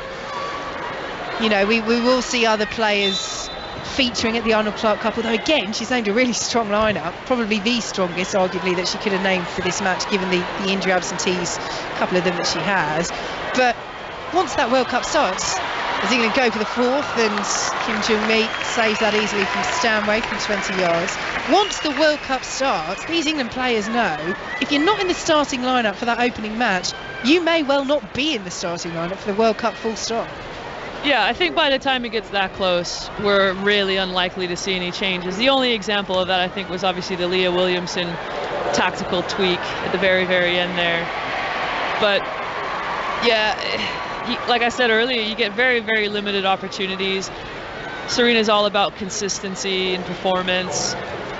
your relationships that you build, like what you can expect when you get into those big moments. And it makes sense that everyone's going to have their roles and responsibilities, but this is the time, if anyone's going to have a go at it, this, and then maybe the next international window is probably the best opportunity. South Korea in possession with Choi on the halfway line, plays it out to the left-hand side, and experienced Jang Seo-gi tries to do a 1-2 with Choi, and in the end does get it back. Jang Seo-gi plays the ball towards the penalty area. Millie Bright will clear away up towards halfway. Alessia Russo, who's scored England's 3rd goal this evening, will chase, but South Korea deal with it well with Kim Hee-ri, the captain, and now forward to Lim Sun-ju. Over the top she goes, looking for the run of Song Hwae-yun, their central striker, but the ball goes out of play. South Korea appealing for it, and the referee in the end has decided that it is an England throw. More goals going in the Europa League after Barcelona's thrilling 2-2 draw with Manchester United. Sevilla have taken the lead against PSV Eindhoven. That's a half-time. Another half-times by Leverkusen, trailing by 1-0 against Monaco. Juventus 1-0 up against Nantes, and it is goalless between Sporting Lisbon and Midtjylland. As the lights come out all around us, phones lit up around Stadium MK, waving like stars amongst that packed lower tier that surrounds us here in Milton Keynes, as South Korea pick up possession just outside the England penalty area, and they've won a free kick as well. Kim Yoon-ji going down 20 yards out, just to the left of centre. South Korea preparing to make a double change before they take this set piece, and that will be Kim Yoon-ji's last action of the game. So worth changing things up a little bit for South Korea. Karen, it's one of those things that they have really very much been second best to England, and why not change something from Colin Bowe? I mean, they will be shocked by the way that second half has started, and this is what I love so much about England, is that they so far have shown me that they capitalize on any sort of weakness in the opposition, and yeah, before you know it, you're down 3-0 to the Lionesses, and I think Colin Bell will be quite surprised. I mean, you could see immediately when he came out in the second half that they dropped into a 4, maybe a 5 in the back, and it just invited waves and waves and waves of pressure from the Lionesses, and especially through the midfield, and then the awareness of the Lionesses to play out wide. Like, South Koreans just couldn't cope, and this is the result. So we'll see what these substitutions can do. So Park Ye-eun and Sim So-yun are on. Part of Brighton, and Lee Gu-min of Brighton is taking this free kick out to the right hand side. England gets second contact, to South Korea win the initial header, and they clear it up towards halfway, where Lauren James, off she goes, skipping past the pursuers, and then she's clearly pulled down there by Jang Seo-gi, and that will be a yellow card for the wing back as well. But Lauren James, when she gets going, the close control that she has is just outstanding. It's delightful. It is really, really delightful. I think over the course of her young career, you know, when she was at Manchester United, you know, she didn't quite get the playing time that she wanted, but she's really become a refined player, you know, under Emma Hayes. I think she deserves a lot of credit in how she's managed Lauren James. But like her positional awareness, when to sit in the space, when to clear it, you know, when to be creative, when to drive into the box, it's just a joy to watch. Kang Chae-rim is the second player, incidentally. He's come off for South Korea, as England have possession, leading by 3-0 with Leah Williamson. Out to the left-hand side they go, and Greenwood forward to Chloe Kelly. Nice footwork on the edge of the area, squeezes it through. Oh, and that was unselfish there from Ella Toon, looking for Alessia Russo. South Korea make a hash of clearing it. Oh, Russo, surely well. England won a penalty. The decision's gone the way of the goalkeeper. Collision between Alessia Russo and Kim Jung-mi. Well, we have to say, South Korea were masters/mistresses of their own downfall there. You're a former goalkeeper, Karen Barsley. You're also a former England international. What way should that decision gone? It has gone to South Korea. Yeah, I mean, look, it's a 50-50 at the end of the day. The ball is like hung up in the air. It's taken ages to come down. Looks to me like the South Korean goalkeeper may have lost it in the lights. And you can see straight away that Alessia Russo only had eyes for that football. So I think, yeah, to be honest, that I would have let play go there if I was a referee, but I'm not. Keepers always get those, don't they? Well, not always, but yeah, on the whole, I would say they certainly seem to. But yeah, I don't know. If that was me, I would say that was more of a 50-50, but maybe I'm just biased towards the Lionesses tonight. Well, it is a free kick to South Korea, and Kim Jung-mi is back up to her feet. We played 13 minutes in this second half on 5 Live, and England lead by 3-0. If we're talking attacking options as well, I mean, you look at the options they have on the bench, and Lauren Hemp stands out amongst those, but Rachel Daly as well, who started every match at the Euros at left back, has been playing up front predominantly for Aston Villa, having an absolutely outstanding season. And then Bethany England, who's just moved to Tottenham. It's been a great move for her from Chelsea. She's on fire at the moment, and she still can't get in the squad. I mean, let's not forget Jordan Nobbs either. I mean, she's been absolutely exceptional after her move to Aston Villa with a spectacular hat trick last weekend. And, you know, she got her just rewards by getting a call-up from Serena Wiegman as well. So I imagine we'll probably start seeing some changes soon. Lovely back heel by Lauren James to find Lucy Bronze, and now Georgia Stanway, 20 yards out. England 3, South Korea 0. The Arnold Clark Cup, this invitational tournament, starting very nicely for the holders, the Lionesses, and we still have half an hour to play. What can we learn about this England side from that final half an hour in this World Cup year, a tournament for which England will be amongst the strong favourites as European champions? South Korea have won the ball back. Choi Yuri tried to play it forward to Chang Seo-gi, but is dispossessed, and England will have it once more as Leah Williamson plays the ball out to the left-hand side as the first Mexican wave goes around Stadium MK, and England sweep forward once again. Chloe Kelly, deflection just wide. Well, it didn't get a deflection, says the referee. Goal kick to South Korea, but Kelly, she's looking so dangerous on that left-hand side, and I just wonder whether she had a relatively quiet first half, and having seen Jess Carter go off, whether she's thought, I need to up it here. I don't know. I think she's just really growing back into this 2023 year, you know, off the back of obviously some amazing success, but a gnarly injury with her ACL that was, you know, quite a lot of trouble. I did some of my rehab with her and saw some of the ups and downs that she went through, but, you know, what a trooper.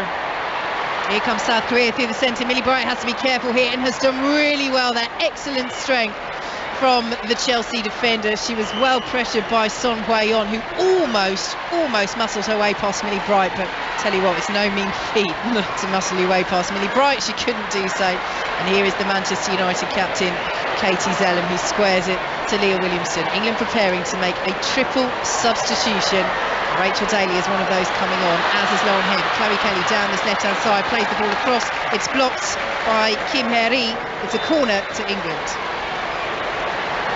Yeah, I think Chloe Kelly, like back to your earlier point, has been exceptional. As you know, she's really finding her rhythm and her flow. She looks really confident, shooting on both the left and the right foot. So yeah, she should be really proud of her performance. I'm not sure if she's going to come off here for Lauren Hemp, but I certainly think she's made the most of it. I was going to say, maybe she knows. She only had 15 minutes in the second half, so we'll see. So yeah, Hemp preparing to come on. Daly as well. England will take this corner first. Niamh Charles, the Chelsea wide player, is the third player that will enter the field as England play the corner short. Now to the edge of the area, Stanway just inside the box. Oh, she's hit the crossbar. Had so much time to pick her spot there, and when she got that sort of space, for all the world you felt the net would ripple, but it's the crossbar that's shaking. It's still England 3, South Korea 0. I just love that.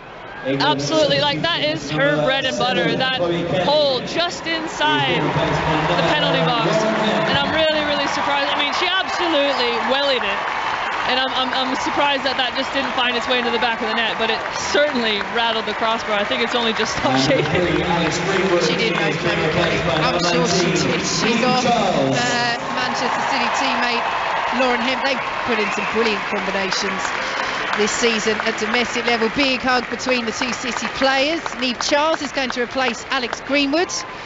And Rachel Daly, now this will be interesting. She played up front in their last match against Norway. And yes, there we go, she's up front again. Alessia Russo, just the one goal for her this evening. It's given England this 3-goal lead. Rachel Daly is on. Now, interestingly, she's still listed as a defender in the England squad list when they released it. She's a forward now, isn't she? In Serena Wiegman's mind. I mean, she's still got the option of playing her at left back, needs must, but interesting for Daly, isn't it? Because she made the left back spot her own at the Euros, but now there's this huge competition up front after the retirement of Ellen White. I love that. I love that she's such an amazing athlete. She can either play in defense or attack, but she's such a well-rounded player. I mean, you see how hard she works away from, the Lionesses' camp, away from Villa on her own technical ability, the way she reads the game, but her finishing is unbelievable. I mean, yeah, she's made me look silly more times than I'd like to admit, to be honest. What can she do against South Korea? England leads by 3-0. And here is Leah Williamson, the captain, in her hometown of Milton Keynes, in possession for England on the halfway line. Pulls it back to Katie Zellem and now Millie Bright. Well, where do you think Leah Williamson's best position is? Oh, it's difficult to say. Like I said, she slots in so nicely in the midfield as well. But I think Izzy made an excellent point, at halftime during the break about how much Keira Walsh has actually missed in this midfield, and the intelligence of her movement to kind of pull away, to create opportunities for other players to get on the ball. Like balls into Ella Toone or to Georgia Stanway to stretch the pitch. And yeah, I certainly think that, with Keira Walsh fit, Leah Williams is probably best placed as a defender, in my opinion. England in possession on the left-hand side. Here is Ella Toone, couple of step-overs. There's the option down the left of Lauren Hemp, and now uses that in the first chance for Hemp to drive towards the South Korea penalty area, pulls it back to the edge of the box. Here is Georgia Stanway, and now Zellem urges to shoot, does shoot, and it's just wide. Goalkeeper Kim Jung-mi had it covered. But this is the thing for England. Yes, they're leading by 3-0, but every single player that's come on, and the players still on the pitch, are so desperate to impress. We're not going to see England let up for an instant. Not at all. I mean, every single player wants to be on that plane. I hate saying that phrase. We heard it so much last summer. Well, but it'd take a long time on a ship to It sure Australia, would, wouldn't it? fair. Nice little rowboat. Yeah, no, everybody wants to be in Australia and New Zealand come the summer. And you can see just how much it means to these girls to obviously represent England. And for players like Niamh Charles, Katie Zellem, Rach Daly up top to get an opportunity to put on another England shirt and have a great performance, I think it means the world to these girls. Jang Seol-gi under pressure and got that challenge spot on, sliding in on Lucy Bronze, not just because it was in the area, but because she's on a yellow card. I mean, that's excellent defending. Yeah, it takes a lot of composure and discipline to be able to put in a challenge like that. I mean, who knows, perhaps she forgot even, but yeah, really, really well-timed challenge. Not something you would have done on a yellow. Of course not, no. And she's done well here, won the free kick against Lauren James, the two number 16s coming together. And England's preparing to make another change as well. So we've just had the triple substitution. We had another sub at half-time. You can make 6 in the Arnold Clark Cup. And here is that 5th substitution of the night for England. Georgia Stanway is coming off. And what a moment this is for Laura Coombs. This has been a long time coming. 2015 was the last time she played for England. This is her first call-up since November 2020. Said it was a shock to be back in the national setup, but she's impressed for Manchester City. She's gone about her business. She's done her job. She's a player you know well, Karen. And as England get us underway, leading by 3-0 midway through the second half, I'm going to have to bring you in a second because South Korea are breaking here. Lim Gun-min through the centre as they look to get a goal back against England. Great run from the Brighton midfielder. Plays it out to the right-hand side, and Chu, England getting the white shirts back. They get the foot in as well, but Chu's done well. She holds on to it, but England, in the end, dispossess. Good work by Lauren Hemp defensively, and it's all the way back defensively with England and their captain inside their own penalty area. England playing in all white, South Korea in all red.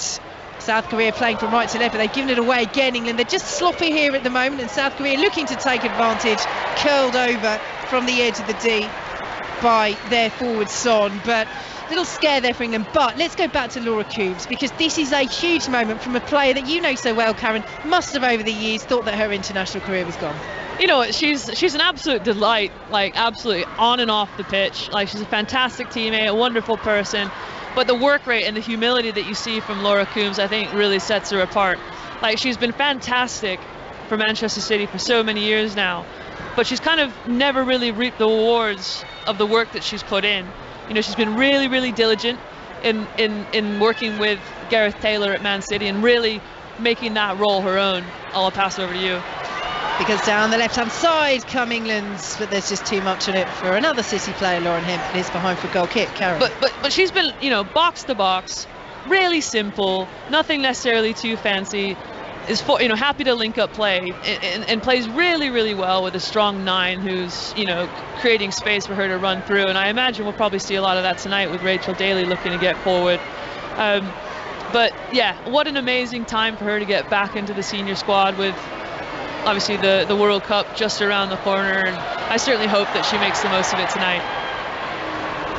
Huge moment for her. Her 3rd cap since making that debut all the way back in October 2015. If she could force her way into the World Cup squad for this summer, it would truly be a tale as South Korea have a free kick just inside their own half. And by the way, the kind of goals that she scores are she will shoot from distance, and I'm not being funny, but she scores some bangers. Yeah, certainly capable of a stunner as Rachel Daly picks it up for England, tries to feed the aforementioned Laura Coombs, but she's dispossessed just outside the penalty area. And Kim Harry will pick it up, but they've given it away, South Korea. Here comes Niamh Charles down the left-hand side. Good blocking eventually, and it's behind for an England corner. But this is it. Wherever you look on the pitch, these fullbacks they're just so desperate to get. I mean, Charles will sometimes play on the wing for Chelsea, and Lucy Bronze, we know, solid defensively, very much so, but likes to get forward too. They're such an attacking side, England. They're great to watch. They complement each other so well, the Lionesses, I have to say. It's been a lot of fun watching Niamh Charles get forward and join in. You can see the keenness that she had to go and intercept that pass from the South Koreans and set England forward on that transition. 20 minutes to play. England 3, South Korea 0 here on 5 Live. Corner to England from the left-hand side. Swung in, headed away well by Choi. Comes to the edge of the area. Shot from James is blocked once more, and James is using her strength here just to stop the South Korea counter-attack, and that's really well played by the Chelsea player. But Katie Zelm is then dispossessed. South Korea have a player down. The referee says no, that's not a foul on the Brighton midfielder Park Ye-eun. And England will come forward down the left-hand side as they pick up possession once again. Here is Lauren Hemp, sends it back to Liam Williamson, who plays the ball into the area. It's headed away by Rachel Daly. It was more a header of her defensive ilk rather than the hold-up play of the centre-forward that we've been used to seeing for Aston Villa this season. And the ball's out of play for a throw to South Korea midway through their own half. When you make changes, it can be a little bit scrappy, and that's what's happened for England. They've just lost their way a little bit in the last 5 minutes or so. I think maybe the structure, I was just going to say earlier that it looks like there's a lot of free-flowing attacks going forward, and there's a lot of interchanging of space and position. But I think sometimes that's the nature of the game. You've not got a threat to the back line. It's 3-0. We've just made loads of substitutes. Everyone's keen to get forward and score. And here we go. Brilliant touch by Lauren James as this work now to Daly. Daly into the area. Excellent sliding block from South Korea. And the ball goes behind for an England corner. That is superb defending on her 100th cap by Lim Sun-ju, and she's congratulated by her teammates, because for all the world that looked like a Rachel Daly goal and England's fourth. Yeah, it certainly did. Like I said, she's a fantastic threat for the Lionesses to the South Korean back line to drop them off and create some space for a cutback or even the 10 or the 8 to run onto. So yeah, looking forward to the last 20 or 30 minutes of this game. Latine drives in for the short option for Lauren Hemp. Doesn't work out for England though. They thought they got another corner, but the decision from the referee is a goal kick to South Korea, and you can hear what Stadium MK thinks of that. So 18 minutes to play. England lead by 3-0. Karen Bardsley, former England goalkeeper, alongside me here on 5 Live. What have we learned then this evening from England as we ramp up preparations for this World Cup year, a tournament that they will have high hopes of going all the way in, as they did at the Euros last summer? What have we learned? I mean, I don't think we have enough time. Really deep squad, really talented, really ambitious squad. I think Lauren James is going to be a really superb addition to this Lionesses team. I think we've seen that, the Lionesses need to manage the ball speed and the tempo a little bit, especially when they're playing against a low block. But ultimately, I think things have come good for the Lionesses. They managed to find the back of the net, and I think one example is Georgia Stanway's penalty kind of set them off on the right track, didn't it? And it's the player who's just been fouled there, Lauren James, that won that penalty, wins the free kick for England just inside the South Korea half. So England will be stretching this unbeaten run, the longest in Lionesses history, to 27 matches, all under Serena Wiegmann. 2 more matches at the Arnold Clark Cup to come. Italy up on Sunday in Coventry, and then Belgium as Lucy Bronze down the right hand side, pulls it in, cleared away at the back by Hong Hae-ji, out for an England throw. Belgium winners of the first match of the tournament, this invitational friendly tournament. Late goal against Italy. It's Rachel Daly, lovely turn inside the penalty area, trying to muscle her way into the 6-yard box, cleared away by Hong at the back, but South Korea struggling to get the distance. They do now. It's a good clearance by Lim Gun-min of Brighton as the ball is sent forward by Millie Bright into the stands, and hopes there that the fan underneath it would catch it, but it's poor ball control, and now it's been thrown forward and bounced off somebody's head and now bounced onto the pitch. You would have had better control than that, Karen Barsley. That's a poor claim, isn't it? Like to think so, yeah. Certainly don't want to see any head injuries tonight. So Jang taking this throw for South Korea. 15 minutes less added time to play on 5 Live. England comfortable, but still pushing for more goals, leading by 3-0. Earlier we had the thriller for Manchester United, 2-2 awaited Barcelona. All the reaction to that match, plus this match here at Stadium MK on the Football Daily, which you can download from BBC Sounds. England play the ball into the penalty area. It's cleared away at the back by Lim Sun-ju. Out to the right hand side. Go England now with Lucy Bronze forward to Lauren James. She's dispossessed by Jang Seo-gi, and Lee Gun-min of Brighton will send it back to just outside her own penalty area. But again, England's hassling, they're harrying, and it pays off. Lucy Bronze with the interception. Park Ye-eun of Brighton though gets a foot in for South Korea. Millie Bright is there though, and Katie Zellum has it in the centre circle. Play forward again. The tempo from England is good. At times, as Karen Barsley says, it has slowed, but you have to say overall it's been, foot on the gas and going forward. It's just how quickly they move the ball as Kuhns win a throw midway through the South Korea. Yeah, I would say most of it on the whole is pretty deliberate, I would imagine. Creating those small passes to entice the South Koreans to come and press and to create space on the opposite side or through the middle. But to one of your earlier points, I think, around what else have we learned around the Lionesses, is that there's a big Keira Walsh-shaped hole in the middle of the pitch, and although we have a lot of very, very talented players that can step in there, I think there's only one Keira Walsh, to be honest. Yeah, world record signing for Barcelona last summer. Missed this match with illness, so she could be back for the game against Italy, or if not that one, potentially the game against Belgium. We'll wait for an update from Serena Wiegmann on that. England in possession on halfway. More goals going in the Europa League. Right, Leverkusen have found an equaliser at home to Monaco. That's 1-1. Nantes have done the same at Juventus. 1-1 there too. And Sevilla now 3-0 up against PSV Eindhoven. Here at Stadium MK. England 3, South Korea 0 as Laura Coombs squeezes it to the edge of the penalty area. Rachel Daly is forced backwards to Leah Williamson, who plays the ball in right-footed, and the attempted back heel by the arriving Ella Toon from 12 yards is collected by Kim Jung-mi. And collected into some very grateful hands, I think, not only by the South Korean goalkeeper, but for the South Korean team as a whole. I think they've been under the cosh tonight for a majority of the second half. I think maybe they've transitioned into England's half once or twice and not really offered a terrible amount of threats to Mary Earps' goal.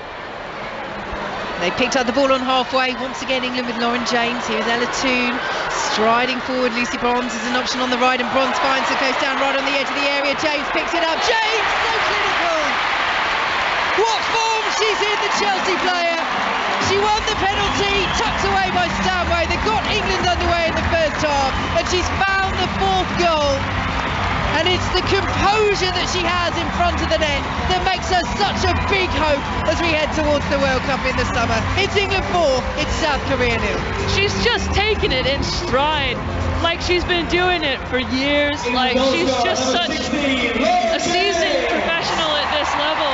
I mean, it's an exceptionally calm finish, and she absolutely just slams it into the back, and then she picks it up on the run from Lucy Bronze, I believe, at the edge of the area. This lovely through ball played here, and it just falls to Lauren James's feet, and she takes a touch to set herself and just absolutely smashes it past Kim Jung-mi in the South Korean goal. The touch is perfect, the finish is perfect. And I'm sure Brother Reece will be watching on and smiling, because this woman is shining for club and country this season. Lauren James gets England's fourth, and with 11 minutes plus added time to play, England are coasting once again under Sarina Wiegman. But it's all about what we can learn from this match about the Lionesses, and I think, as Karen's touched on a lot of it, but attacking wise, we have to stress again, I mean, and this is just, it's remarkable the number of goals that they're scoring under Sarina Wiegman. This is their 27th match under her. Let me do my maths right. 129 goals they've scored in those games. Can South Korea score?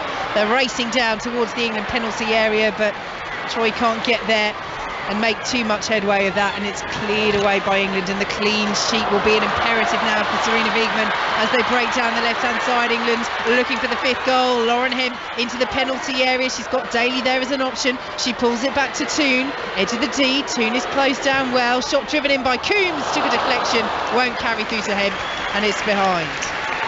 We just see the moment, just kind of, there's a window that just opens and closes. Lauren Hemp traveling down England's left-hand side, and a gap appears just at the edge of the D, at the edge of the area, and she just misses that pass. And Ella Toon has to stop and take a touch and try to find another way to get someone else on the ball, and Laura Coombs unfortunately just puts that a bit wide. Well, Lauren James's day is done, having got the fourth goal. England make their final change of the evening. Katie Robinson of Brighton, 20-year-old, comes on to win her second cap after making her debut in the last match in November against Norway.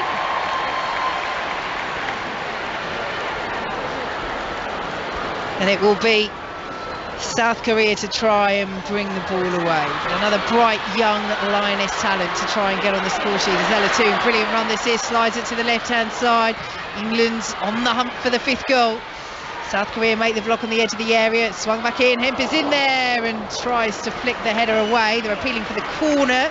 Limson Ju is there as well. But it will be a South Korea goal kick.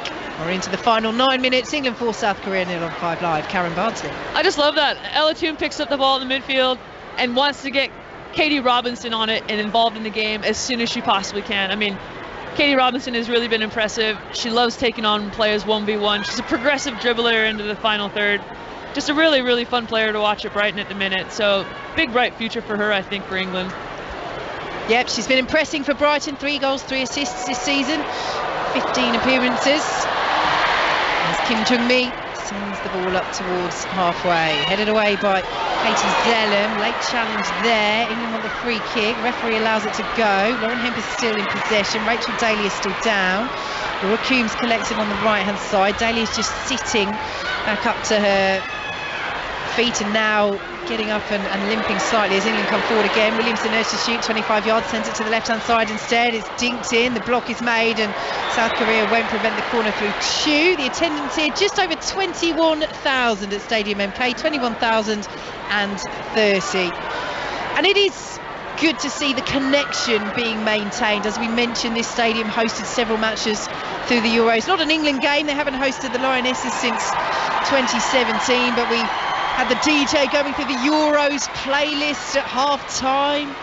Freed from Desire, or Beth Mead's on Fire as it's known in the women's game. As England take this corner, I think the tactical decision is when to bring out Sweet Caroline. Not yet so far, as the corner is swung in towards Lucy Bronze. Bit of a scramble in the penalty area, and England scoop the ball in, and Kim Jung-mi is there on the edge of the 6-yard box to pat down and collect the ball. England 4, South Korea 0.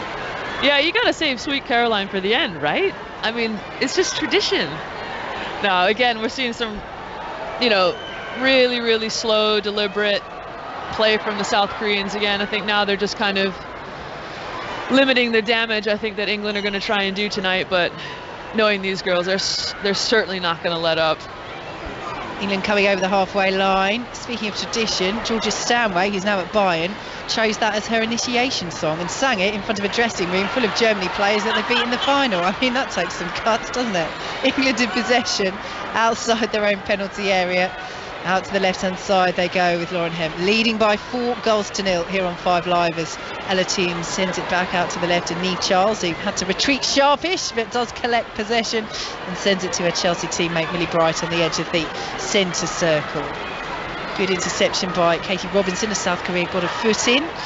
Millie Bright now will drive it out to the left-hand side. What a ball that almost was for Niamh Charles, but just too much on it, and it's behind for a South Korea goal kick. Karen Bardsley. But I think, again, Izzy probably mentioned it at halftime as well about, this team and building those relationships with the different players and obviously some of the new faces and new positions and these different various combinations. There are a few passes that have just kind of gone wayward, a ball that's kind of just like run off the end of play that normally, in the Euros we would have seen just touch perfect almost, like perfect way to pass. Ooh, and yellow card there for Kim Jung-mi, the South Korea goalkeeper, for time wasting. I think that's a little bit harsh.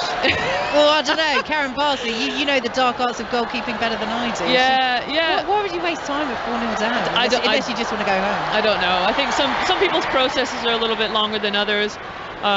Very diplomatic. Well, I just think the referee's got somewhere she needs to be honest. The referee rather than Kim Jung-mi. Fair enough. Yeah, it did seem a little harsh. But anyway, into the book goes the South Korea goalkeeper. And here come England once again. Laura Coombs very well dispossessed though.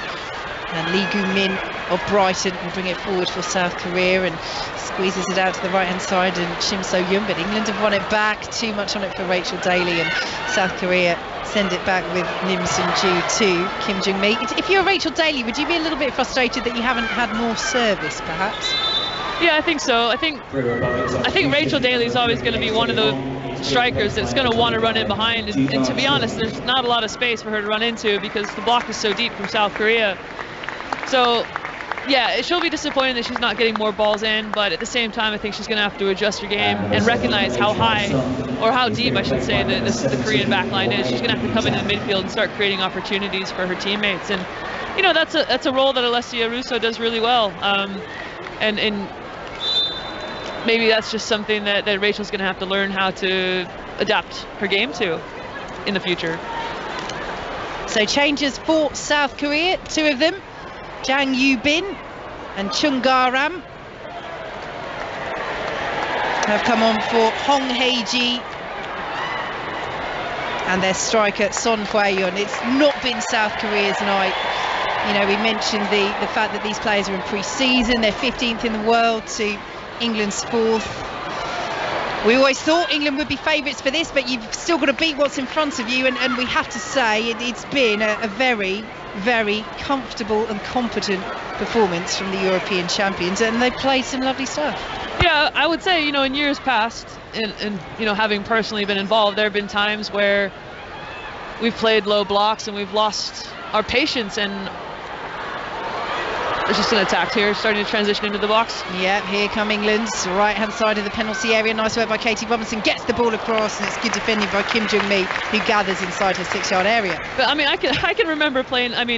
This was probably back in 2011, but we played Malta in Blackpool, and I think it finished 9-0.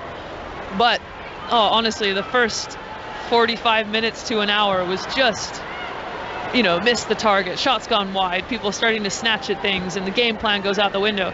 Obviously some subs come on, we end up banging in 9 goals, but it's just one of those things where it takes a lot of discipline to stick to the game plan. You see things starting to appear, maybe I'll try this, maybe I'll try that.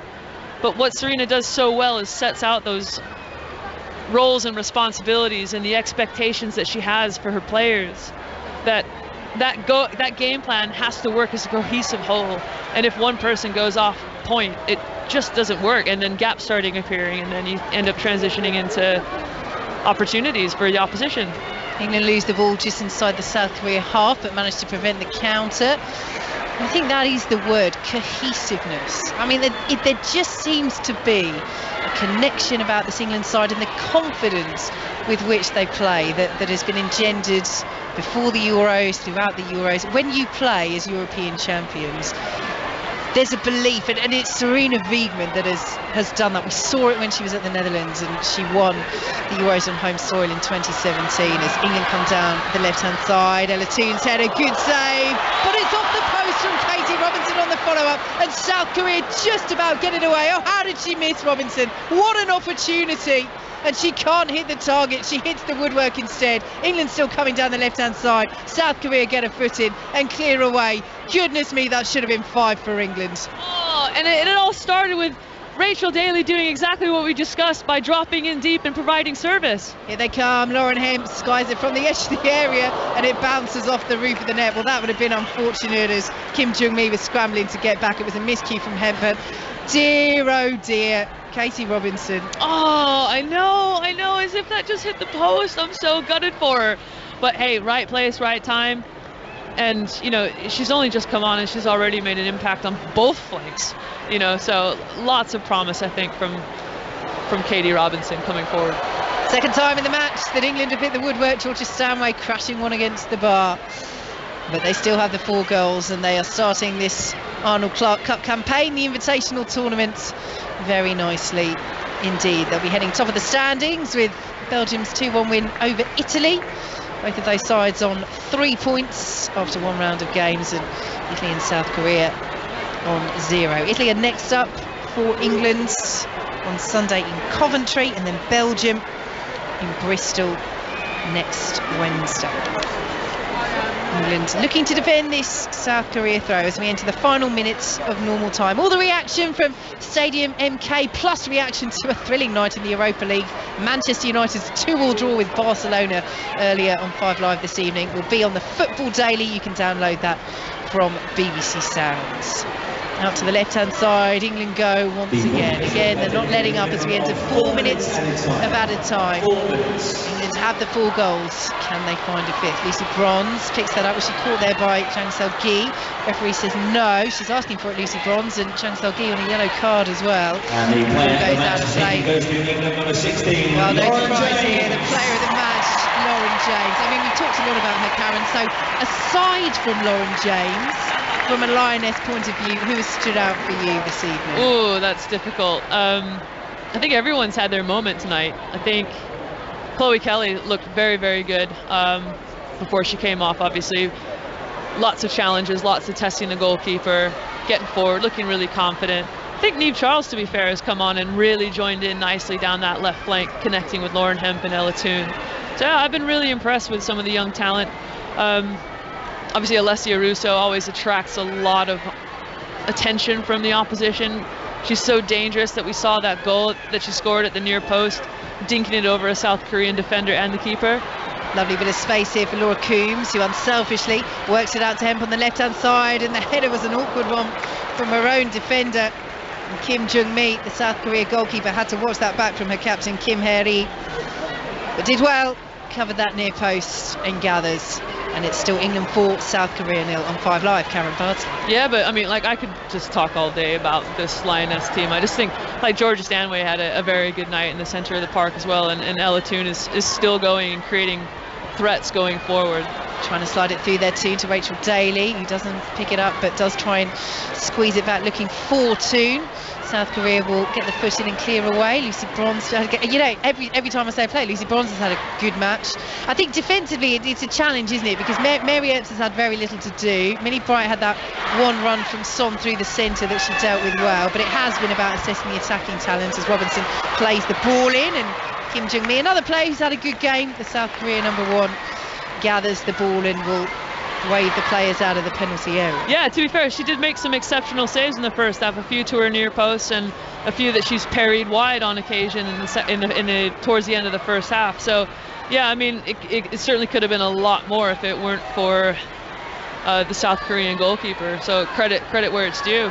She might be busy again here as England come down the left-hand side with Lauren Hemp. Daly through the centre. Hemp looks in the mood though. Hemp then tried to cut it back, and again it's another good block from South Korea, from their captain Kim Hae-ri, and it's out for an England corner. And you're starting to see, I mean, I know it's late in the game now, but I think fatigue probably started setting in for the South Koreans probably around the 70-minute mark, and by that time, you know, they're already 3-0 down anyway. So to be fair, they've done pretty well, I think, to to limit the damage to 4-0. But from a corner, we might see a few more. Indeed. Lauren Hemp will send it in from the left-hand side. It's just over the head of Williamson. Bronze brings it down. It's headed off the line. Great defending once again from South Korea, that time from Chang Seo-gi. Well, England is saying, come on, that's got to be a corner, and it certainly looked like one. I think South Korea have got away with one there. They've been given a goal kick. Yeah, I mean, it certainly looked like one of the South Korean players at the near post might have gotten a touch on that as it flew over the touchline out for a goal kick. I mean, however that works. 30 seconds to play of added time. England 4, South Korea 0. But England still knocking at the door for this 5th goal. Are they to get one more chance? Or will South Korea get an opportunity to get on the score sheet? They've got the ball down the right-hand side with Chu getting the players forwards. Interception by Millie Bride on the edge of the penalty area. And a touch from Mary Earps. An almost ironic cheers around the Stadium MK. And there'll be more cheers now because the full-time whistle goes. England get their Arnold Cup campaign as the defending champions off to a winning start. 4-0 victory over South Korea, and the longest unbeaten run in Lionesses history now stands at 27 matches, all under Serena Wiegmann. Penalty from Georgia Stanway in the first half, and then Kelly, Russo and Lauren James with a fabulous finish with the goals in the second. It's been a very satisfactory evening once again for the European champions in this World Cup year. Their build-up is off to a flyer. It finishes at Stadium MK. England 4, South Korea 0. Yep, and it's familiar scenes of celebration for the Lionesses, just all taking to the pitch now in Milton Keynes, kicking off the Arnold Clark Cup, and more importantly, this World Cup year with yet another victory. So they've beaten South Korea by 4-0. 21,000 inside Stadium MK, including the voices you heard there of Vicky Sparks and Karen Bardsley. Let's also bring in Izzy Christensen once more. Izzy, we'll come to you first. Another great win, as we've said there, an impressive scoreline again as well. It was really, though, in the second half, wasn't it, where they kicked on and killed that one off? Yeah, and I can't really hear the commentary in the stadium or the noise in the stadium, but I'm just wondering from the girls, Vicky and KB, whether Sweet Caroline's playing through the No, it's not. No, they haven't gone big. You too. Yeah, sweetest thing tonight. It's all very chill, Izzy, and I wonder if that's a tactical thing from Serena Wiegmann, because God, it got played at every game in the build-up to the Euros, didn't it? But you've got to bide your time. If you go too big too early, then it can be a tactical misstep from the DJ. So, be a super DJ, It might come. No, I think to answer your question, Emma, I think that England, as expected, comfortable win. And I think there were some really interesting tactical pieces from the game, which Serena Wiegmann spoke a lot about prior to the game in terms of looking at people, and she was quite cryptic with her comments a little bit. But I think what we saw from Lauren James and Vicky, Karen, you saw her live tonight. I think based on that performance and the form that she's in, is it a little bit too far to say she's undroppable for England? At this stage, I think you're completely right. I mean, it's again, Serena Wiegmann absolutely won't be drawn on that, will she? But I've not seen, well, Beth Mead, that's what comes to mind, the form that Beth Mead was in last year. But it's just the confidence and the talent, Izzy and Karen, that we knew that she had, but there were all those questions over her fitness and whether this talent was going to blossom. Let's not forget, she's only 21, but she's taken the form that she's showing with Chelsea, and she absolutely showed that tonight, Karen, didn't she? It's terrifying, like I said in comms, like the fact that she's that young, the fact that she looks like she's been doing this for years. I mean, we mentioned it a few times, like she's just an absolute menace to wide players and fullbacks and defenders in particular, because I mean, she said it herself, I think, numerous times, that she loves to drift into that space and just kind of exploit defenders' body shapes, going left and right, putting it on the left foot, the right foot, cutting inside, having, I don't know, just like the penetrating progressive runs into the box, what drew the penalty for the England opener from Georgia Stanway. Like, I don't know, she's just an absolute pleasure to watch, because she's got a lot of disguise when she dribbles on that 1v1 as well. So she's, to Vicky's point, she's confident, she's skillful, she's instinctive as a player, and I just love that so much about her. Yeah, and I feel like the challenge now for this team to progress and Lauren James to become an integral part of this team, I think the challenges to the other players is what is their role when Lauren James is moving with the ball like she does? Are they attracting players? Are they making unselfish runs? And I think that's a real sort of axis that Sarina Wiegman can now use based on her performance tonight and what she's shown at Chelsea week in, week out in the WSL. I think this is a really good opportunity now to adapt and progress the players around Lauren James to really maximise that talent. And as well as that, her form at Chelsea, purely under the influence of Emma Hayes, the management of her is impeccable. And I think Emma Hayes did actually say on TV commentary that there's no ceiling with what she can achieve. She's only going to get better. And I think that is a massive tick in Sarina Wiegman's notebook in terms of Lauren James. She can perform on an international level at that level, and she's going to be a real asset for England moving forward. What about Alessia Russo? Obviously, she's got on the score sheet this evening. She'll be pleased with her performance. But again, if we're starting to look forward now into the next few months, and we're using that word undroppable for Lauren James, how do we talk about Alessia Russo at this stage, Karen? Again, I think she provides a lot of threats. Like, she creates space for her teammates around her. She's happy to drop in deep and receive the ball with her back to goal. She's happy to turn and hit. She's happy to run in behind. She's become like a really well-rounded number 9, and she's making that starting number 9 her own. Like, she's kind of gotten rid of this super sub moniker that everyone gave her, and she's just really owning it, and I really love that about her. And I think, Izzy, what you were saying there in terms of how do they use Lauren James and what is the other players' role around her, I think we saw that from Alessia Russo, and you picked up, Karen, on it in commentary. There was a movement in the penalty area, and it was Russo that created the space for the other player to have the opportunity, and she's so intelligent like that, and you see her do that week in, week out for Manchester United. She is so aware of how her movement isn't just about her as a striker, but how that can bring the other attacking players into the game. Absolutely, and I love that she just sticks a limb out as well. Like, she's just so, she puts her body on the line every single time to get just a touch, and she's really creative. Obviously what we saw in the Euros with the back heel, and then tonight with the dink over the defender and the goalkeeper for South Korea. I just love it. She's just playing with a lot of freedom and flair.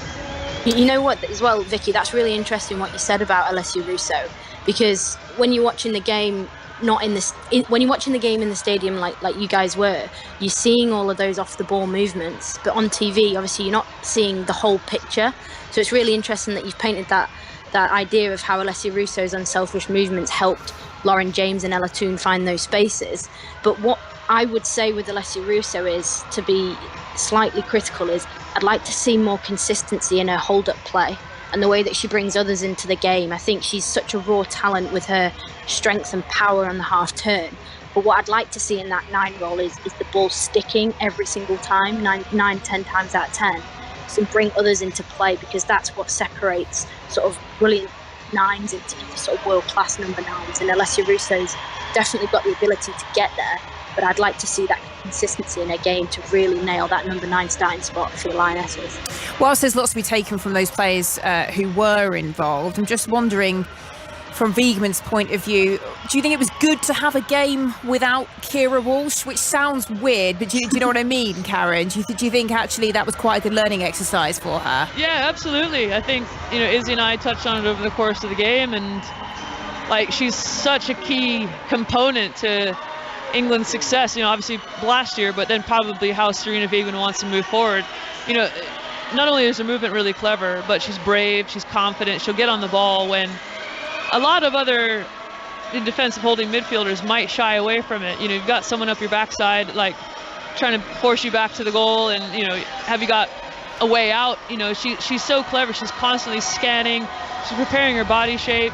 She's creating angles for the 8 and 10 to get on it. And it's so dynamic and so simple. Like, she doesn't always get the plaudits that she deserves. And I think, yes, like I hope not. I hope I'm wrong, but there will be a time when England might not have her available, and they have to have, another option. And I think, at times Leah Williamson did slot in there, very comfortably, and she controlled the midfield at times. And, even at times during the Euros, we saw Georgia Stanway take on a more defensive role. So, we saw Katie Zellum come on today and do a good job. She looked like she probably hadn't played with some of the players that were around her tonight.